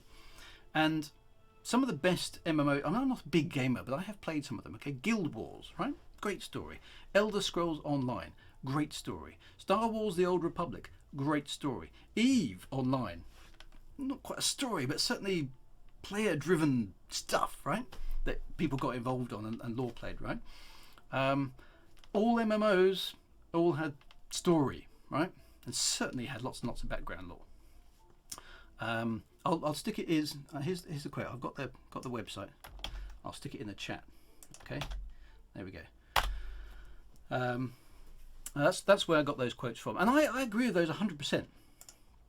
I think if you say no, it's and they did this, and I think they were asked to do it. So I'm not blaming the community managers who were forced to say it. Ed Lewis was forced to say it, and I think Stephen and Paige have had to say it as well. It's a personal narrative. Okay, it's a personal narrative. You make your own story. Okay, it's a cop-out. I don't think we should accept a personal narrative. I think there's nothing wrong with having a personal narrative. Don't get me wrong. I love role-playing in a game, and a game that allows me to take part in somebody in a story or write my own story in my own head is fantastic. I don't think there's anything wrong with having a personal narrative, but to say there isn't anything else but the personal narrative is the cop-out. Okay, and Elite Dangerous has been guilty of that. All right, Elite Dangerous has been guilty of that, and they can do better. They have the opportunity to do better, and they do have community resources which are known to be trustworthy and known to be capable and known to be very mindful of NDAs and IP and all that sort of stuff, who would more than happily help them out. Okay, or they could even, dare I say it, pay for it. If you want to get proper about it and you have deadlines and deliverables and stuff, it's been done before. It can be done again. There's no harm in contracting people to do stuff, right? They do it for voice actors. They can do it for writers. There's no excuse. Okay, it's a cop-out. It comes down to somebody saying yes or no, and somebody somewhere has to go and get a budget. Drop mic, all right? Drop mic. So we're left now, and the reason I wanted to fire up Elite, okay, this is the other fundamental problem. Okay, as players of an MMO, we want to make a difference, right? One of the things, I mean, you know, and I think my dear friend, he says through slightly clenched teeth, my dear friend Commander Harry Potter, Besieger, as he may also be known, may also be on the stream, and welcome. Okay, we're all players, right, at this point in time. I wanted, in the Salome event, for players to make a difference, okay? The rules are very clear. Now, whether you like that event, or whether you didn't like that event, whether you were happy with the ending or whether you were unhappy with the ending, right? One thing I think we can all agree on is that a player made a mark, okay? Now, we may not like what happened. Let's not get into an emotional debate about it. It's 3 years ago, okay? We should be over it. But the player made a mark on the universe, right? Changed the law, made something that was going to happen, not happen, or vice versa, right? Okay, and some of us were invested on one side, and some of us were invested on the other. We had an event, okay? It was in game. What happened in game became the law, okay? No argument. I said at the beginning, if she dies, she dies. That's it, game over, okay? Iron Man rules. If she lives, she lives. She died. Okay, that's it. Okay. Stromkarko says, Salome borrowed 5 credits from me and I never got it back. Darn. And that APR must be really, really bad, right? Okay. Now, the Salome event was not the biggest player engagement in the history of Elite. I don't claim it was. It's certainly one that people keep talking about still, and it's 3 years down the line, right? And I wouldn't necessarily recommend we do anything like that again. But, okay, why do people refer to it? And I think the reason is it was slightly shocking. It was controversial because of the ending and other things that happened around the ending. But people were invested in it. Okay, there was an emotional core to it. That something important was happening, and we as players could make our mark on it one way or the other. All right, that's why it mattered. Compare and contrast, if you will, and I'm just going to pop up the galaxy map here. I'm going to switch this view here to power play view, right? Okay, zoom out. Okay, now this is what power play looks like today. Now I haven't got a screenshot, okay, of what power play looked like when it first came out, but to be frank, it wasn't a lot different. Okay, it wasn't a lot different to what that looks like now. Okay, some of the bubbles will be slightly different sizes, some of them in slightly different configurations, but essentially it's just the same small bubble of space which has just got various different kind of hues. All right, you can't make a big enough impact. You know, in reality, if power play had been real, okay, these bubbles would have expanded out with tendrils in all sorts of directions, right? Occupying independent systems, occupying mining rights, occupying trading resources, occupying, you know, strategic locations in the galaxy where there was something worth having, right? You wouldn't just be fighting over the same systems all the time. It just doesn't make any sense. It doesn't have any logic to it. Okay, you know, why would you fight over all these resources in here when there is an entire galaxy of stuff, right? You know, so we want to be able to make our mark, okay, on the galaxy. That's important. We want to be able to affect the law. We want to be able to kill Ashling, right? None of the power play characters have died, okay. because we can't kill them, right? Because they're a fixture of the game. Why not? Why can't Aisling be assassinated en route? Okay, that's why I was quite keen that Salome wasn't a power play character. Actually, not that I ever got asked whether she could be one, but because she was vulnerable. Okay, there was a stake. You could kill her, and you did, right? She's dead. She's not coming back. We lost Salome because she was assassinated. Okay, which it's the Elite Dangerous universe. It's dangerous, right? Clue in the title. She died. Game over. For that particular story. That is the only story, actually, I think, if potentially in Elite Dangerous that actually has been finished. Thinking about it, that was actually kind of in the game, because Housley hasn't been. The Housley thing hasn't been finished. The power play just is power play. The Thargoids are ongoing. Raxler is still ongoing. None of these things have come to a conclusion, right? And there should be stories which start and stop and end, start and stop and end, start and stop and end in the narrative. It's not just one story, it's multiple stories happening all over the place. That's what it should be like. And the Salome thing would be a story. And she left us a warning based on the lore that I had about Thargoids coming, which didn't happen, but it was a story that had a start, a middle, and an end. Which is a good thing for a story, right? And if you weren't around for the Salome event, you'll hear people talking about it, and you'll be thinking, "Damn, I missed that. That was a shame." When's the next one going to be, right?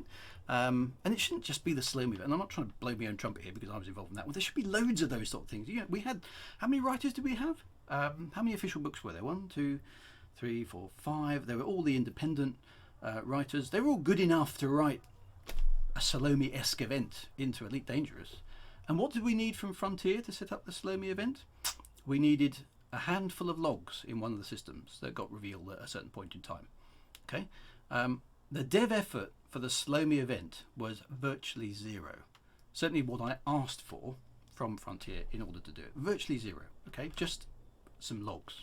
That was the only thing that because I didn't want to be told by them, no, you can't do that because it's just too much dev time, we can't afford it. I wanted the minimum possible in-game requirement, right? So, but we organised a heist and a chase across space and did some stuff, right? And then we had an impact on the lore as a result. All we needed was the ability to say, yes, Salome's part of the lore, we can kill her, and can we have the odd log here, there, and everywhere. And in the early days of Elite, we had weird logs, we had weird messages, we had weird transmissions, we had all sorts of stuff in the game, right? And if you're clever, you can link all those things up and use them as a compelling story. I can guarantee you, I could write a compelling mystery in Elite Dangerous using only the assets that are in there today without needing the devs to do anything. Okay, just the beacons, just the tourist points, just the POIs that are there. Okay, you can do it. You can do it. A good writer can do it. Okay, yes, all right. You need a bit of talent. You need a bit of imagination, but that's what writers do, right? You could do it. What you need is time and the ability to publish things on Galnet, and then obviously the proofing and translating all those other bits and pieces. That comes down to will and budget. Okay, nothing else. Will and budget. So I'm 20 minutes away from time. I'll be waffling all the way through this and not playing the game, but we weren't going to play the game tonight. That's not what it was about. Okay, so it comes down to will and budget. Okay, it comes down to will and budget. Now there are, and chuck me out if you like. Okay, I've had my shot at Elite. Okay, I've written some games. I've done the Salome thing. I've written 2 books. It's if we were going to look at all the other contributors in the community, it shouldn't be me, right? I've had my shot. Okay, I've done my stuff. All right, you can have somebody else. It doesn't need to be me. Okay. I'm not asking for it to be me. There are plenty of other really good writers out there. There are plenty of people in the community who probably know the current lore of Elite Dangerous and what's going on in all the systems in the bubble far better than I do, right?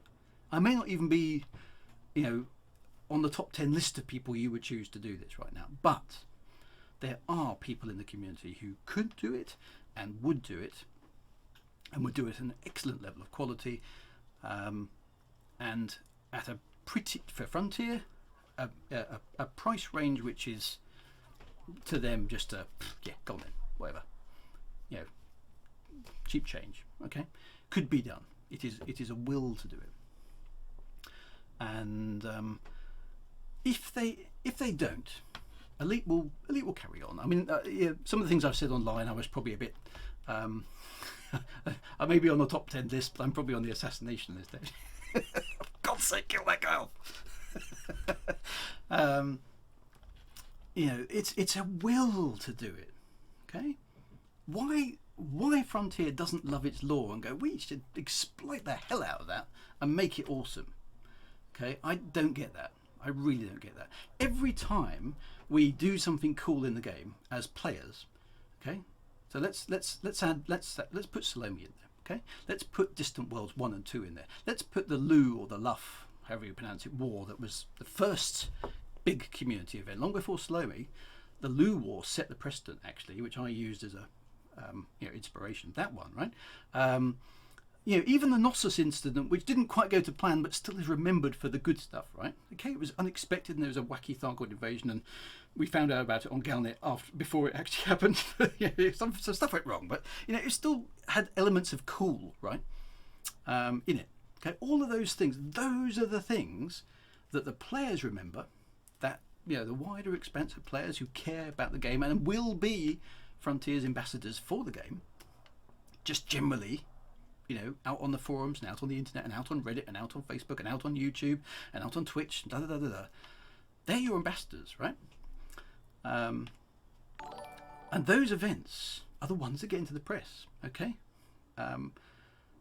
Salome event was all over the press. The Lu event was all over the press. The Knossos incident was all over the press, not for necessarily the right reasons.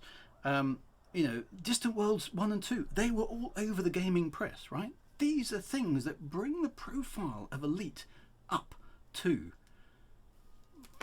the more general gamer's viewpoint. That is a good thing, okay? That's a good thing for Frontier. That is free exposure, pretty much. And there's no such thing as bad publicity, right? You get yourself into the gaming press, great. You really want to be in the gaming press on the front foot, though, for the reasons that you would like to have. They got into the gaming press just this last couple of days, basically with an article saying Galnet's empty, the players are desperately demanding content, which is where this whole stream came across, okay? That's a good point. Bottom up, Distant Worlds 2 even made it into New Scientist, right? Frontier didn't do that. We did that. And by we, I mean the collective organisers of Distant Worlds 2, who did a fantastic, amazing job, right? All props to them. The organisation of Distant Worlds 2 in particular was just staggeringly good. It was really, really, really good. Sag-Eye. Look at that quality. Okay, I don't see that. Wouldn't it be great if Galnet was that good? You can't push that level of quality every day. And even Sag-Eye is now down to every few months, I think. But a lot of that's down to there's not enough content to talk about.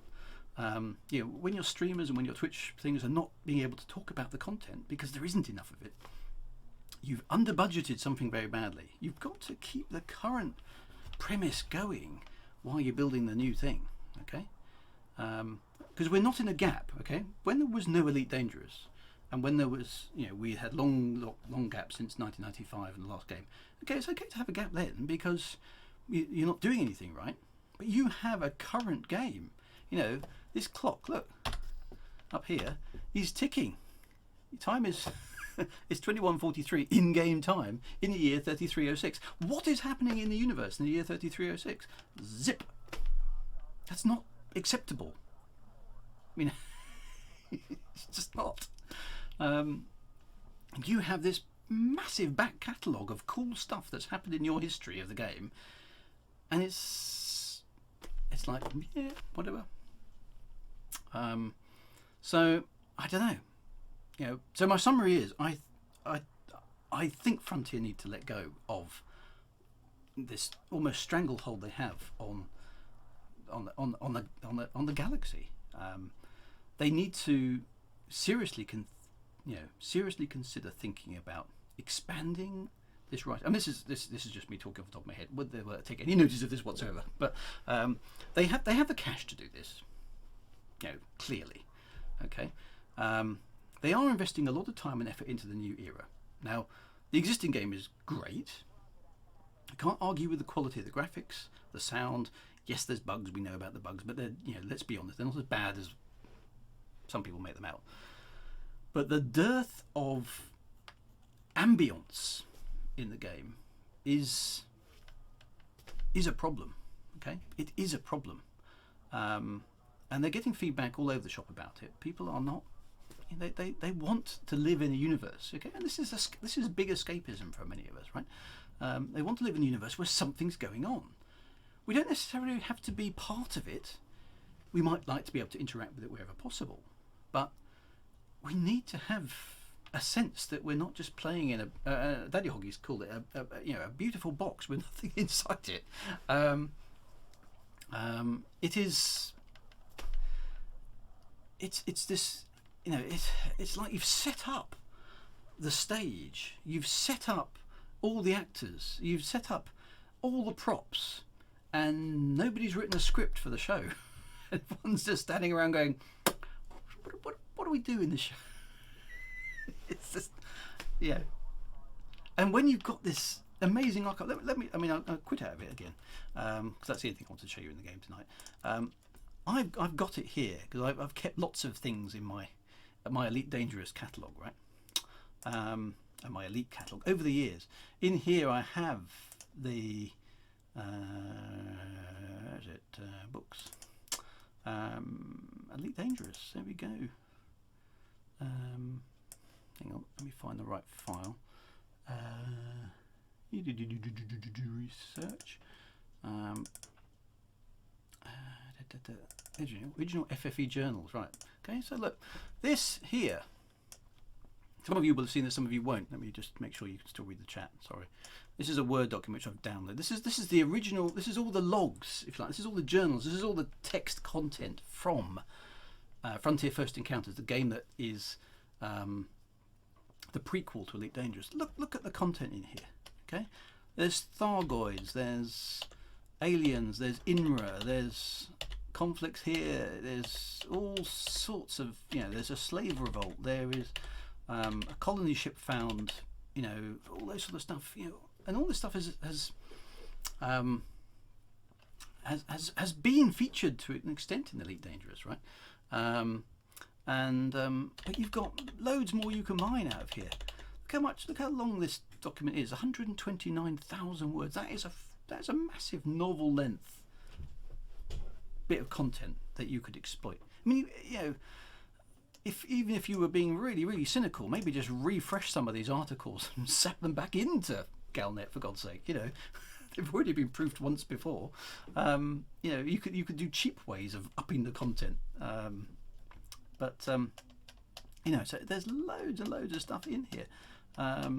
There's silly things, which give you a flavour of the Elite Dangerous, the original things.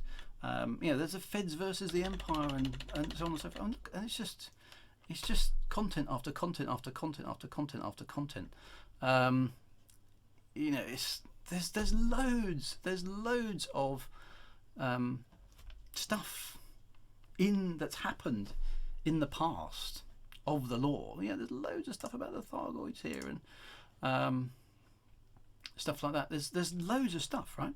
And some of the players know about this sort of stuff and can repackage this and submit it and do all sorts of stuff.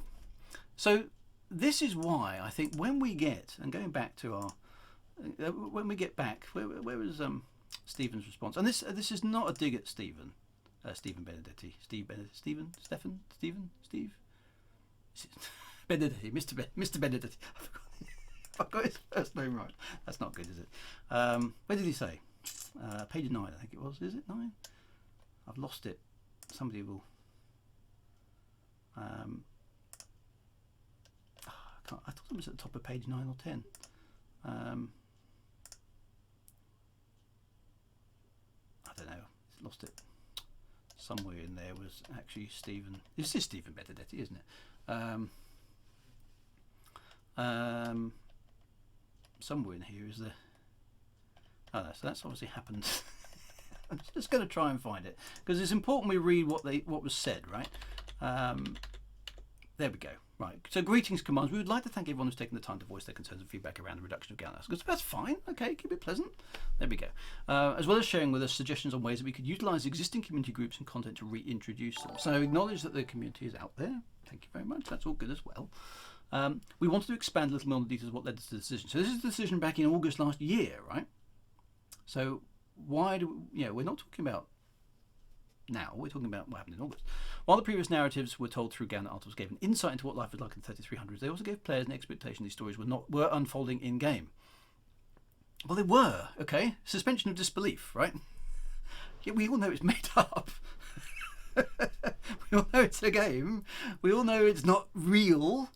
But it is unfolding in game, okay? It is unfolding in game. Aisling Duval and Patrius are people who exist in the 34th century in the universe of Elite Dangerous. They are in game, okay? So that's odd. That's wrong. And commanders could fly out to the system, engage with what was happening, which they could not. Well, they could sometimes, okay? In lots of the Galnet articles in the past, there were things you could interact with. Not all of them, okay? That's a problem. I get that. But some places you could. So that's not quite true either. Okay, so this in part contributed to our reason to shift the focus of Galnet articles to in-game narratives and occurrences over out-of-game ones. Okay, well, they're not really out-of-game, but I see what you mean. Okay, so what we're talking about is things that you can actually interact with rather than things that you can't actually interact with. So basically, we're going to trash all the Aisling choosing her wedding dress because you can't interact with it, okay? Now, I can't... If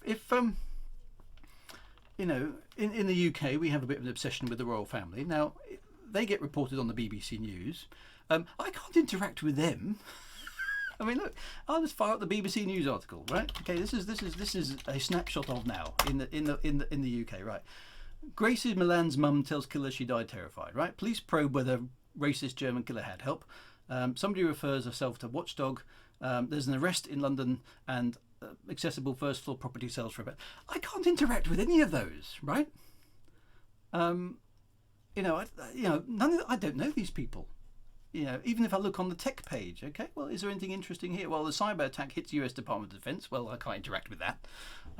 This is just news, right? It's just happening, okay? Now, this is the real world, and I can't interact with that as drewwagar. In the virtual world, there should be news happening, which I can't interact with. That's not an unreasonable thing to have. It's just giving the world texture. Like the news informs me that there is stuff happening in the world. I can't interact with President Trump. I'd want to. A chap has died who did copy and paste for computers. Well, that's sad. But I'd never heard of him before today. That's interesting. I might go and read that article, right? It's not going to... I can't interact with it. It's the same here on the science page. Now, here's one that I actually do know something about. This lady here, Heather Cooper, died either yesterday or today. I'd actually met her once, so that one has got a little bit more resonance with me, okay? But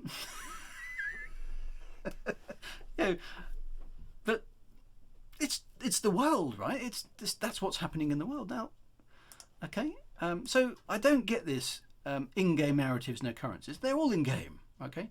Whether you can interact with it or not also doesn't really matter.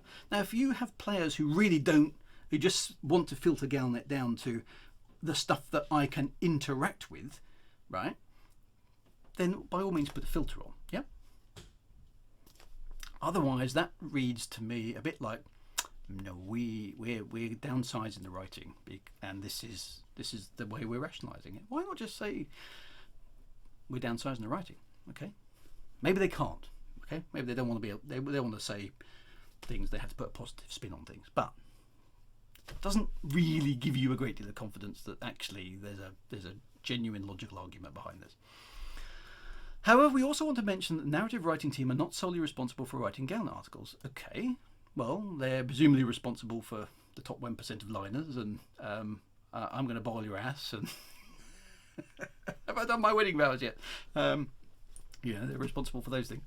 They also have other duties that contribute to the creation of Elite Dangerous. Well, that's fine. And With the advent of Fleet Carriers Update, which was already supposed to be done by this point, so that's a bit odd, and the 2020 release, fair dues, okay? The new era is presumably going to have a lot of text in it, or stuff, or dialogue for voice actors, okay? They've been focused on ensuring that text is required for it to be done in time, okay? So they're working, the writing team, however big they are working on the new era, effectively. Okay. Although they are an extremely talented team, they're a small team, which means we've had to prioritise some content over other content, such as Galnet articles. Now, there's the rub, okay? Somebody spec the team size wrong.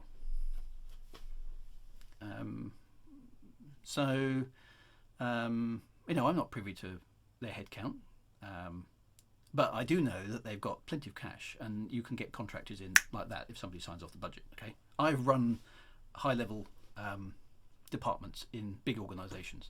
I had a budget to run a team which was over £4 million a year.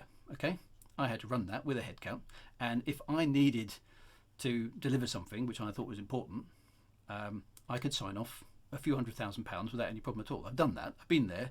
I've held a senior position in an organisation. That is not true. Okay, all that means is that somebody isn't approving it. Okay, now that could be way up in the senior management. That's probably way above Stephen's pay grade, right? It's probably above middle management pay grade. But somebody somewhere has said, no, we're not doing that. Somebody somewhere has said, no, we're not doing that. And we love seeing the incredible content the community generates, blah, blah, blah, blah, blah.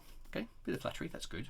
Yeah, don't mind that. We'll all let that up. Editing implement into the game still demands a degree of focus that we do not have currently in scope for the writing team. Okay, so that's the same thing again, okay? In order to incorporate community content, you need somebody to approve it, somebody to check it, somebody to validate it, somebody to make sure nobody's sneaking in some obscure Star Wars reference that Frontier will get sued over. That's just time, that's just effort, that's just cost at the end of the day, okay? We hope that provides some context to why at the current time plans for Galaxy are unlikely to change, which is, that's corporate speak for not going to change, all right? I'm just translating for you, any of you who have not worked in corporate offices. That said, we've passed this feedback onto the team consideration. We'll keep you updated if there are any changes. There won't be any changes. We have passed the feedback on. They've probably ignored it, okay? That's what that means. You know, being fair to them. And Stephen's just delivering the news. Let's not give him a hard time, right? That's just corporate speak, okay? There are slightly less flattering words for that sort of stuff, but that is just corporate speak. So what that article is telling us is basically that somebody's not signing it off, okay? They have the money. They could do it, but they're not going to do it. And the reason they're not going to do it is they don't want to do it. They don't want to do it, okay? Why don't they want to do it? And I think that comes down to they don't want to let go of those reins. They are, for reasons which are a bit odd and not very clear to us, is they don't want to let go of the reins of the galaxy and let players actually go and turn the Elite Dangerous Universe into something that the players create. Okay, now that might be quite anarchic. Okay, that might be quite anarchic. I mean, the Hutton truckers might take over the galaxy, or wipe out the Thargoids, and there would be nothing but mugs. Okay, or you know, people might just get behind the Federation and wipe out the Empire and the Alliance and take, and it you know, who knows? But wouldn't that be cool?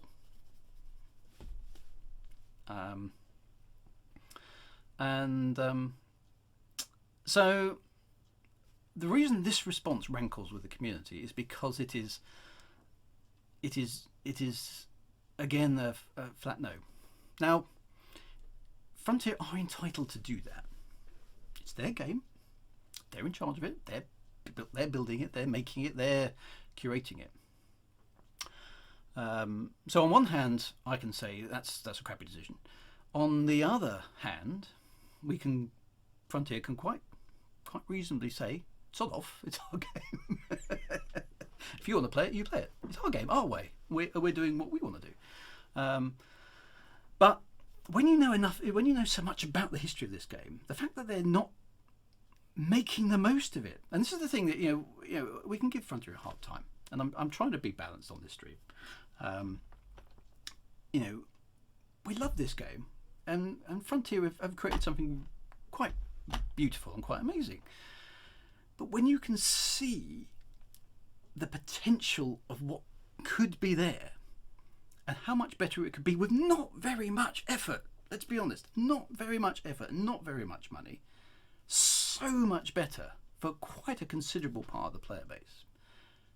That's where the frustration comes from. When you get something back like this that basically says, no, you feel, or at least I feel, but I don't want to speak on behalf of you guys, you tell me if you agree with me or not, but you feel like you don't get it, Frontier.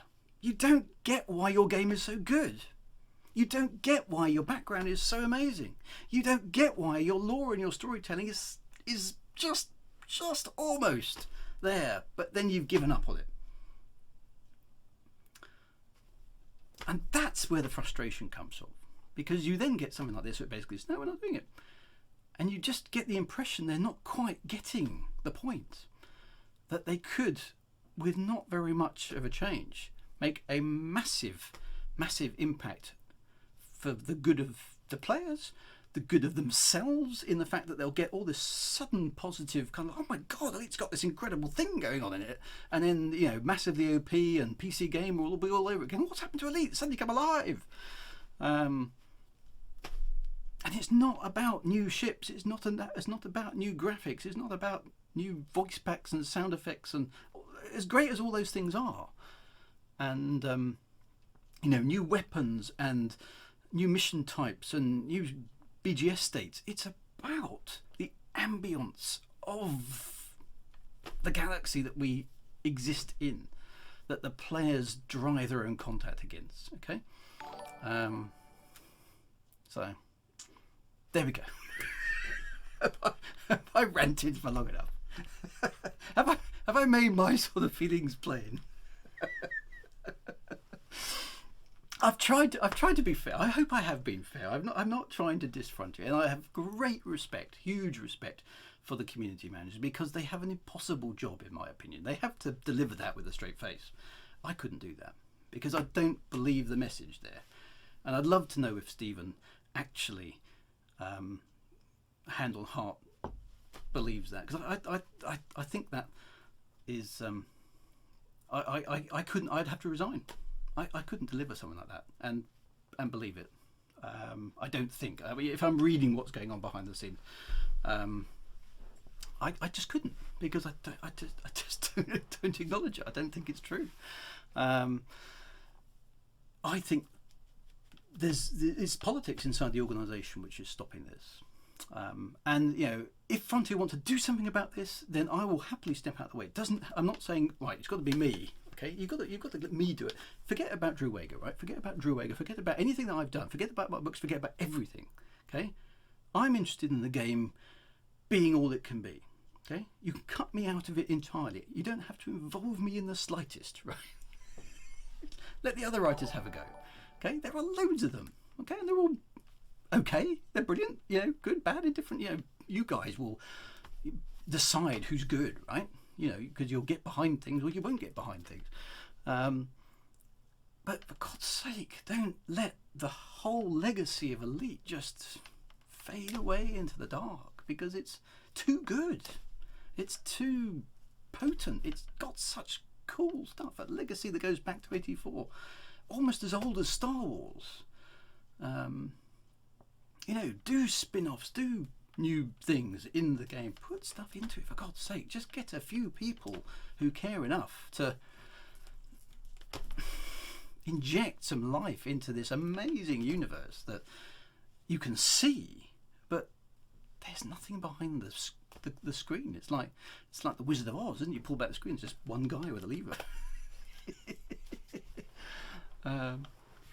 So I don't know. That's my way. That's my rant. Hopefully that's kind of explained the position. I did post a few comments, and sometimes I get a bit carried away with my enthusiasm. I get a bit negative. You know, I do think Frontier shares responsibility for this, though. Internally, I don't think it's the community managers. I don't think it's their fault. I don't think it's the devs. I don't think it's the testers. I don't think it's the support engineers. I don't think it's the QA staff. I don't think it's any of those people. I think it's higher up. I don't know where it lives, but somewhere somebody has gone, nah. Okay? It's not important. And they're making a mistake, in my humble opinion. because this stuff is gold dust. Okay, you could do so much with it. All right, okay, I'm even more worked up than I am about the Imperial Courier. It's not even poor management. I think that's maybe I've said that, and if that's so, it's slightly unfair. It's just missing an opportunity. Okay, let's give it the nicest thing we can say. All it is a missed opportunity, right? It's for God's sake, you've got this lore, you've got this narrative, you've got this history. Exploit it, even if you just put a business hat on, right? Okay. Exploit it for business reasons. You can make your game much more famous, make your game much more in the press, because my God, did you see that outrageous thing that happened in the Elite Dangerous story? How did they do that? It's all there. It's all there. Just do it. And when you get that back, you just think, why are you squandering such an opportunity when you can grasp it? Embrace the community in so doing. Keep your seasoned veteran long-term players on board, all going, yes, that's what we want to see. And then we all get behind, and the new era comes along and everybody thinks, yes, there's new stuff for the new players, and our seasoned players, we're on it as well. I don't get it. That's what I don't get. Okay, it's blindingly obvious to me. It has been for years. And it's just come to a head, I think, in the last week, and various other people. I mean, you listen to Kaizen's written this amazing article. It's great. Lave Radio talked about it. Obsidian Ant talked about it. I've never seen, actually, if you listen to Obsidian Ant's latest, I haven't spoken to Obsidian Ant in person for a while. Hopefully I'll see him at some of the events this year. But I've I listened to his latest video and I thought, my God, he sounds so depressed. And he's normally very upbeat, Obsidian Ant, but even on that video he was like, I'm trying to find something to be positive about. And then you scan down the comments on all of the YouTube videos and they're all negative. And you look at the official Frontier streams and you go down the comments there and they're getting thumbs down and negatives, and it's like, it's because you're not making the best of what you've got. You're not keeping the veteran players enthused. You're not handling that well, and that's not the community manager's fault. They can't do it without the tools to do it. Okay, they need some help. We can't help them because we're not in charge. So it's just a plea really to whoever it is inside Frontier who makes these decisions. Please, for God's sake, reconsider this. You've got a gold mine of opportunity here. You've got a community out there who will go, if you turn this around, you've got a community out there who will go, yes, this is what we want to see.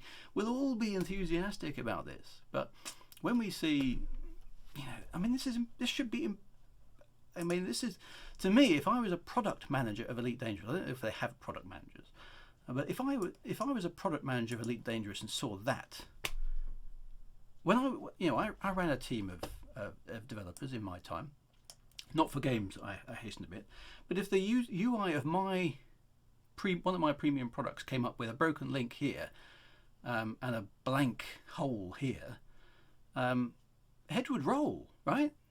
That was not, this is not acceptable. This is one of our premium products. What the hell do you think you guys are doing? Fix that now. I don't care how long it takes. You're doing overtime until that's resolved, right? This to me is not acceptable quality, just on first impressions.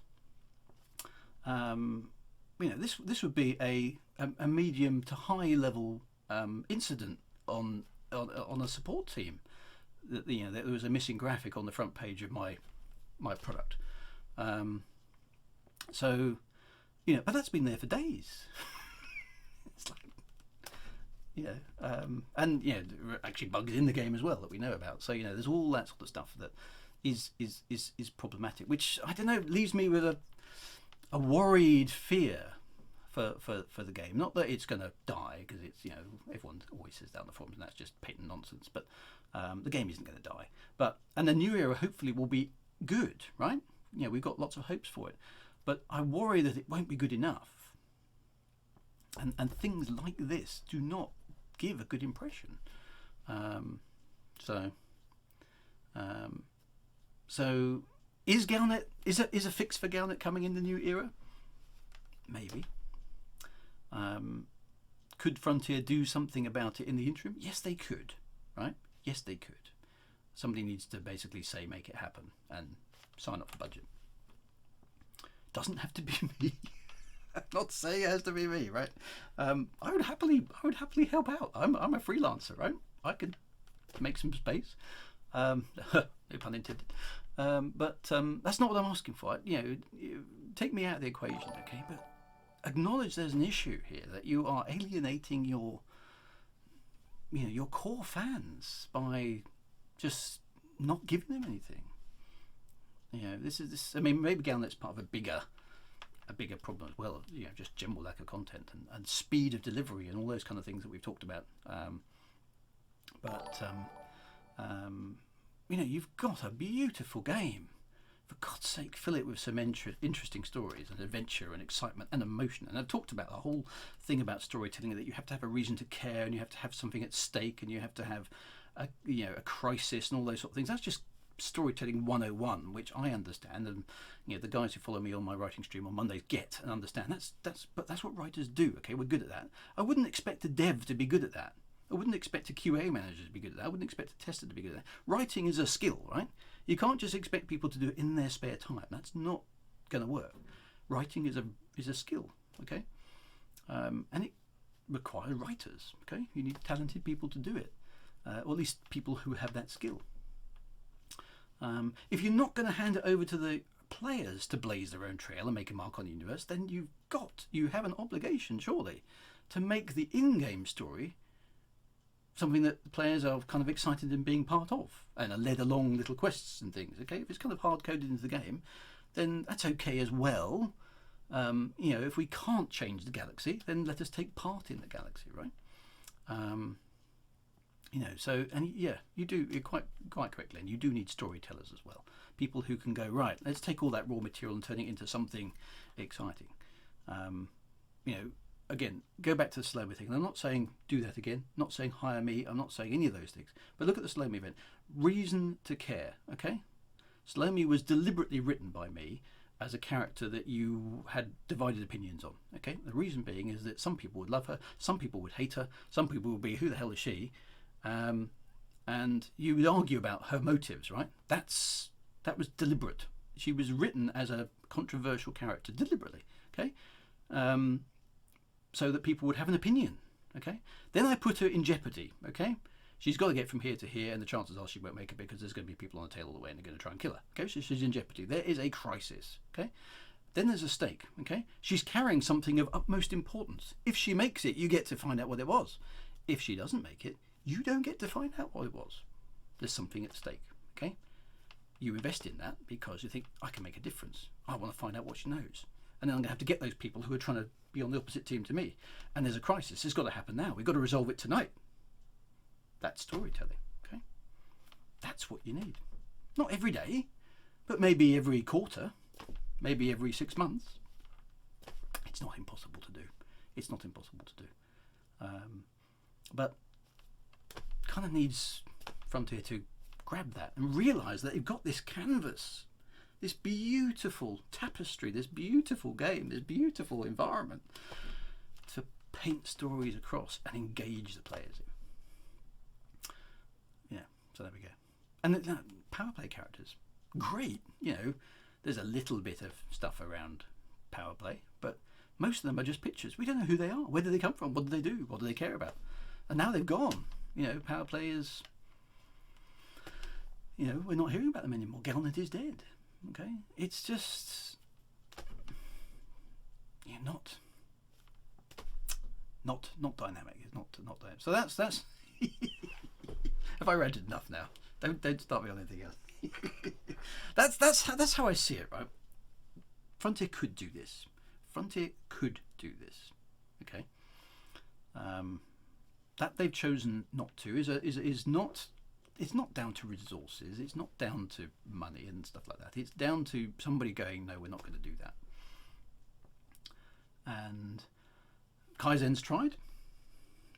Very good article, and we've been turned down. The only reason I put this stream out really is because I also care. Okay, I can see the potential. And many of you can see the potential. And we're players. We probably know this game from a game perspective better than many people at Frontier do. We get what is the art of the possible. And we're not all developers. Some of us are. We're not all writers, but some of us are. And so on and so forth. Right? We have expertise, okay? And we can see what the art of the possible is. You still care. I do still care. No, genuinely. I wouldn't be doing this if I didn't care. I'm not doing this. I have, hands on table. I have no new Elite book coming out. Okay, you could be cynical and say, "Hang on, Drew's doing all this streaming about Elite Dangerous suddenly. Maybe he's got a book coming out and he's going to spring it on us." I do not. Okay, Frontier could have asked me to commission a book to celebrate or whatever it is the new era. They haven't. Okay. I haven't pushed them on it because, to be frank, I can't be bothered because I've been trying to get the audiobook version. I've tried to get permission for the audiobook version of Premonition for 2 years, and they won't sign that off. And they don't have to do anything other than say yes, right? So if I can't get them to do that, there's no way I'm going to be badgering their door about writing a new book. Okay? If they had come to me, probably about 3 months ago, and said, "Drew, is there any chance you could write us a new book for the new year?" I'd have gone, "Yeah, I can do that. What do you want it to be about?" They didn't, and they haven't. So I'm not shilling anything. Okay, I'm only doing this because I love Elite. I have been in and around the community for, well, since it started, right? Okay, I know many of you in person. Many of you know me in person. Hopefully, most of you know me as a enthusiastic Elite community member. I'm not here to. I don't know. I'm not here to make anything out of this. I'm just expressing my discontent with the lack of grabbing the opportunity that is kind of just sitting there in front of us all, which I am powerless to do anything about with. Right? I can't do anything. The only thing I do have is that I can fire up a stream like this and talk about it, get you guys to listen in on it, and maybe Frontier will go, "Okay, he's got a small point. Okay, maybe we'll think about something." Maybe. Okay, I'm only really here because I care about the game. I love this game. Elite has been part of my life since I was 13.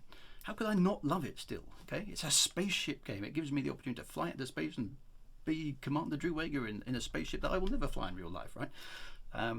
It's cool. It's geeky. It's techie. It's got lore. It's got story. It's like. And why are you leaving it to rot? It's like, well, we won't make any more Star Wars films. Well, we're working on something, but it's just you just don't. This is an amazing thing which deserves better, and it's only because somebody somewhere has said no, we're not doing that. It's not a question of resources. It's not a question of money. It's a question of control and priority and decision making somewhere inside Frontier, who's basically gone, we're not doing it. I don't get it. I don't think many of you get it. Judging by the comments. I'm just looking at my stream account. I don't think I've ever had an audience this big. So thank you very much for turning up. It could be so much more with so little effort. I genuinely hope I can meet some of you folks at the community events, LaveCon and ECM and FantasticCon and all the others, because I like talking to the fans about what they do, and I like to see all the opportunities that people have. I mean, I've talked to so many people who've said, "Oh, I got into Elite after reading one of your books," or "I've named my ship after Salome," or "I've named my." I had one guy who says they named his ship after Octavia Quinton, who was the evil baddie in one of my books, and people invest in their own narrative because there's another narrative somewhere else, right? And so if there is an underlying Elite Dangerous backstory, we can build our own cool personal narratives on top of that. But without the background story, there's no foundation, there's no hook, there's nothing to connect up to, and we're just left with flying digital spaceships in space, which is good. It's still a game and it's still fun, and we can do the engineers and we can do missions and play the game, but it doesn't grab you in the same way. And I don't know how many people. I mean, the people who are listening to this stream are probably people who think in some ways similar to me, right? Some of you will, some of you won't. But you know, it's you know, I don't know what percentage of the Elite Dangerous player population gives a damn about the lore and the backstory, but I know some of them, a big enough percentage of them do. And in order to satisfy that, you don't need to spend too much money, and it will do the whole of the player base a world of good, because it will just up the perceived image of the game overall, which is good for everybody, right? It's more revenue into Frontier, which means they've got more money to spend on the game, which means they can do cooler stuff, right? And they're not doing badly now. I mean, maybe that's it. Maybe they're looking at it going, we're doing all right. We don't need it anymore. Maybe that is as simple as that. It could well be. But you've still got the you've got the opportunity for greatness. You've achieved good. Sometimes a bit above, sometimes a bit low, but you haven't achieved great. You've got the potential for great. Why not grasp greatness? That's my summary. Okay. That's probably a good point to stop before I keep going forever. Tell us about the background Salome. Maybe I'll do a Salome. Maybe I should do a Salome stream. Maybe I'll do that next week. I'm sort of warming up for my lore tour, so which will cover all the background story of Elite that has been up until this time, right? Which is all good stuff. It's all there, and you can dig into it, and we'll go into that in some detail. But so I'm sort of warming up. So yeah, maybe I'll do let's take apart the whole some of the Salome stuff at another time. I've got it on the lore tour anyway, so maybe we'll do it then as well. But we'll definitely cover those off. But that was my that was my rant of this. Best quote for tonight: "A dearth of ambience." There we go. But you know, there's no animosity with Frontier. Okay, I stress that there is no animosity. I'm not peeved at something. You know, I've had fun. You know, you guys collectively, the Elite community, gave me the opportunity to write a book in the first place by backing my Kickstarter back in 2012. Thank you. Right, Frontier gave me the opportunity to write a book. Thank you, and then commissioned me to write a second one. Thank you again. Okay. That was an amazing thing for me. You know, the 13-year-old in me was going, "Oh my god!" You know, that was amazing. So, and I've written missions. I've had a blast. Right? If I stopped today and never did another Elite Dangerous thing, I would be entirely 100% satisfied. Okay, so it's not that. You know, I have huge respect for what Frontier created. The devs, I've met so many of them. I've met the sound engineers. I've met the audio, the artists, the voice actors. Everybody, huge numbers of people involved. They're all great people. Okay, individually, I have no issue with any of them. The community managers, by and large, all good people as well. I've met quite a few of them. I haven't met some of the more recent ones, but I've met Paige, great. I've met Sally, if you remember Sally from last year, great. I've met Ed, Will, all great guys. Okay, you know, on a personal level, no problems whatsoever. But collectively as Frontier, there's something missing. All right, there's something missing there in the custodianship of Elite Dangerous that they could, in my humble opinion, do something about. And that's it. I'm going to stop there. There we go. Thank you ever so much for joining in. For joining in on this. You know, I do appreciate. I hope I'm just maybe cathartically lancing a boil for the Elite community. Maybe that's how it is. Whether or not Frontier will pay any attention to this, I have no idea whatsoever. But it's healthy for us to voice our opinions, right? You know, we're not denigrating anybody. We're not being mean. You know, that's kind of how I feel, and I think quite a few of you feel the same way. So let's see, shall we? I mean, there we go. But thank you very much for coming. I mean, feel free to subscribe to the stream. I do it. You know, I'm playing Elite, doing Elite things on this Thursday stream. I may be adding other streams as we go along, but you know, time is limited. So you know, pop back. Lore Tour is starting in April 2nd. Deliberately didn't start on April the 1st. And you know, I'm still doing a few things in and around the community of Elite Dangerous, so keep an eye out for those things. Nothing official from Frontier, I hasten to add. So I'm not going to spring a actually this is all about a new book. No, there is no new Elite book. Okay, I'm writing my own stuff if you're interested in that, but I'm not doing anything for Elite, anything you know, formal. I make no money out of my stream. I don't try and monetize my stream. It's just here for lols. I think is the current parlance, isn't it? So it's just, the community's given me a lot, right? The community's given me a huge amount, gave me that opportunity to start writing an official Elite Dangerous. Never going to repay that debt in my head. So I like to give back to the community when I can. I think if the community needs a voice on something, and I've got a bit of influence, maybe. Okay, I don't think I've got much, but maybe combined with Obsidian Ant and me and Kaizen and Lave Radio, maybe Frontier will go. Actually, quite a lot of the community is now saying similar things. Maybe we should just at least revisit that. Maybe. Okay. So, but that's it.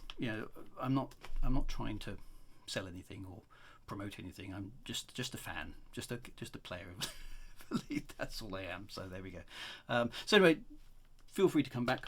Thursdays at 8 is my Elite Dangerous stream. Thank you very much for your company this evening. Do appreciate you hanging around while I have a rant. Hopefully it resonated with you guys. 07 and of course Right On Commanders. So you guys take care of yourselves. Thank you very much for your company, and you have a great weekend, and I will see you next week. Be good and fly safe, Commanders.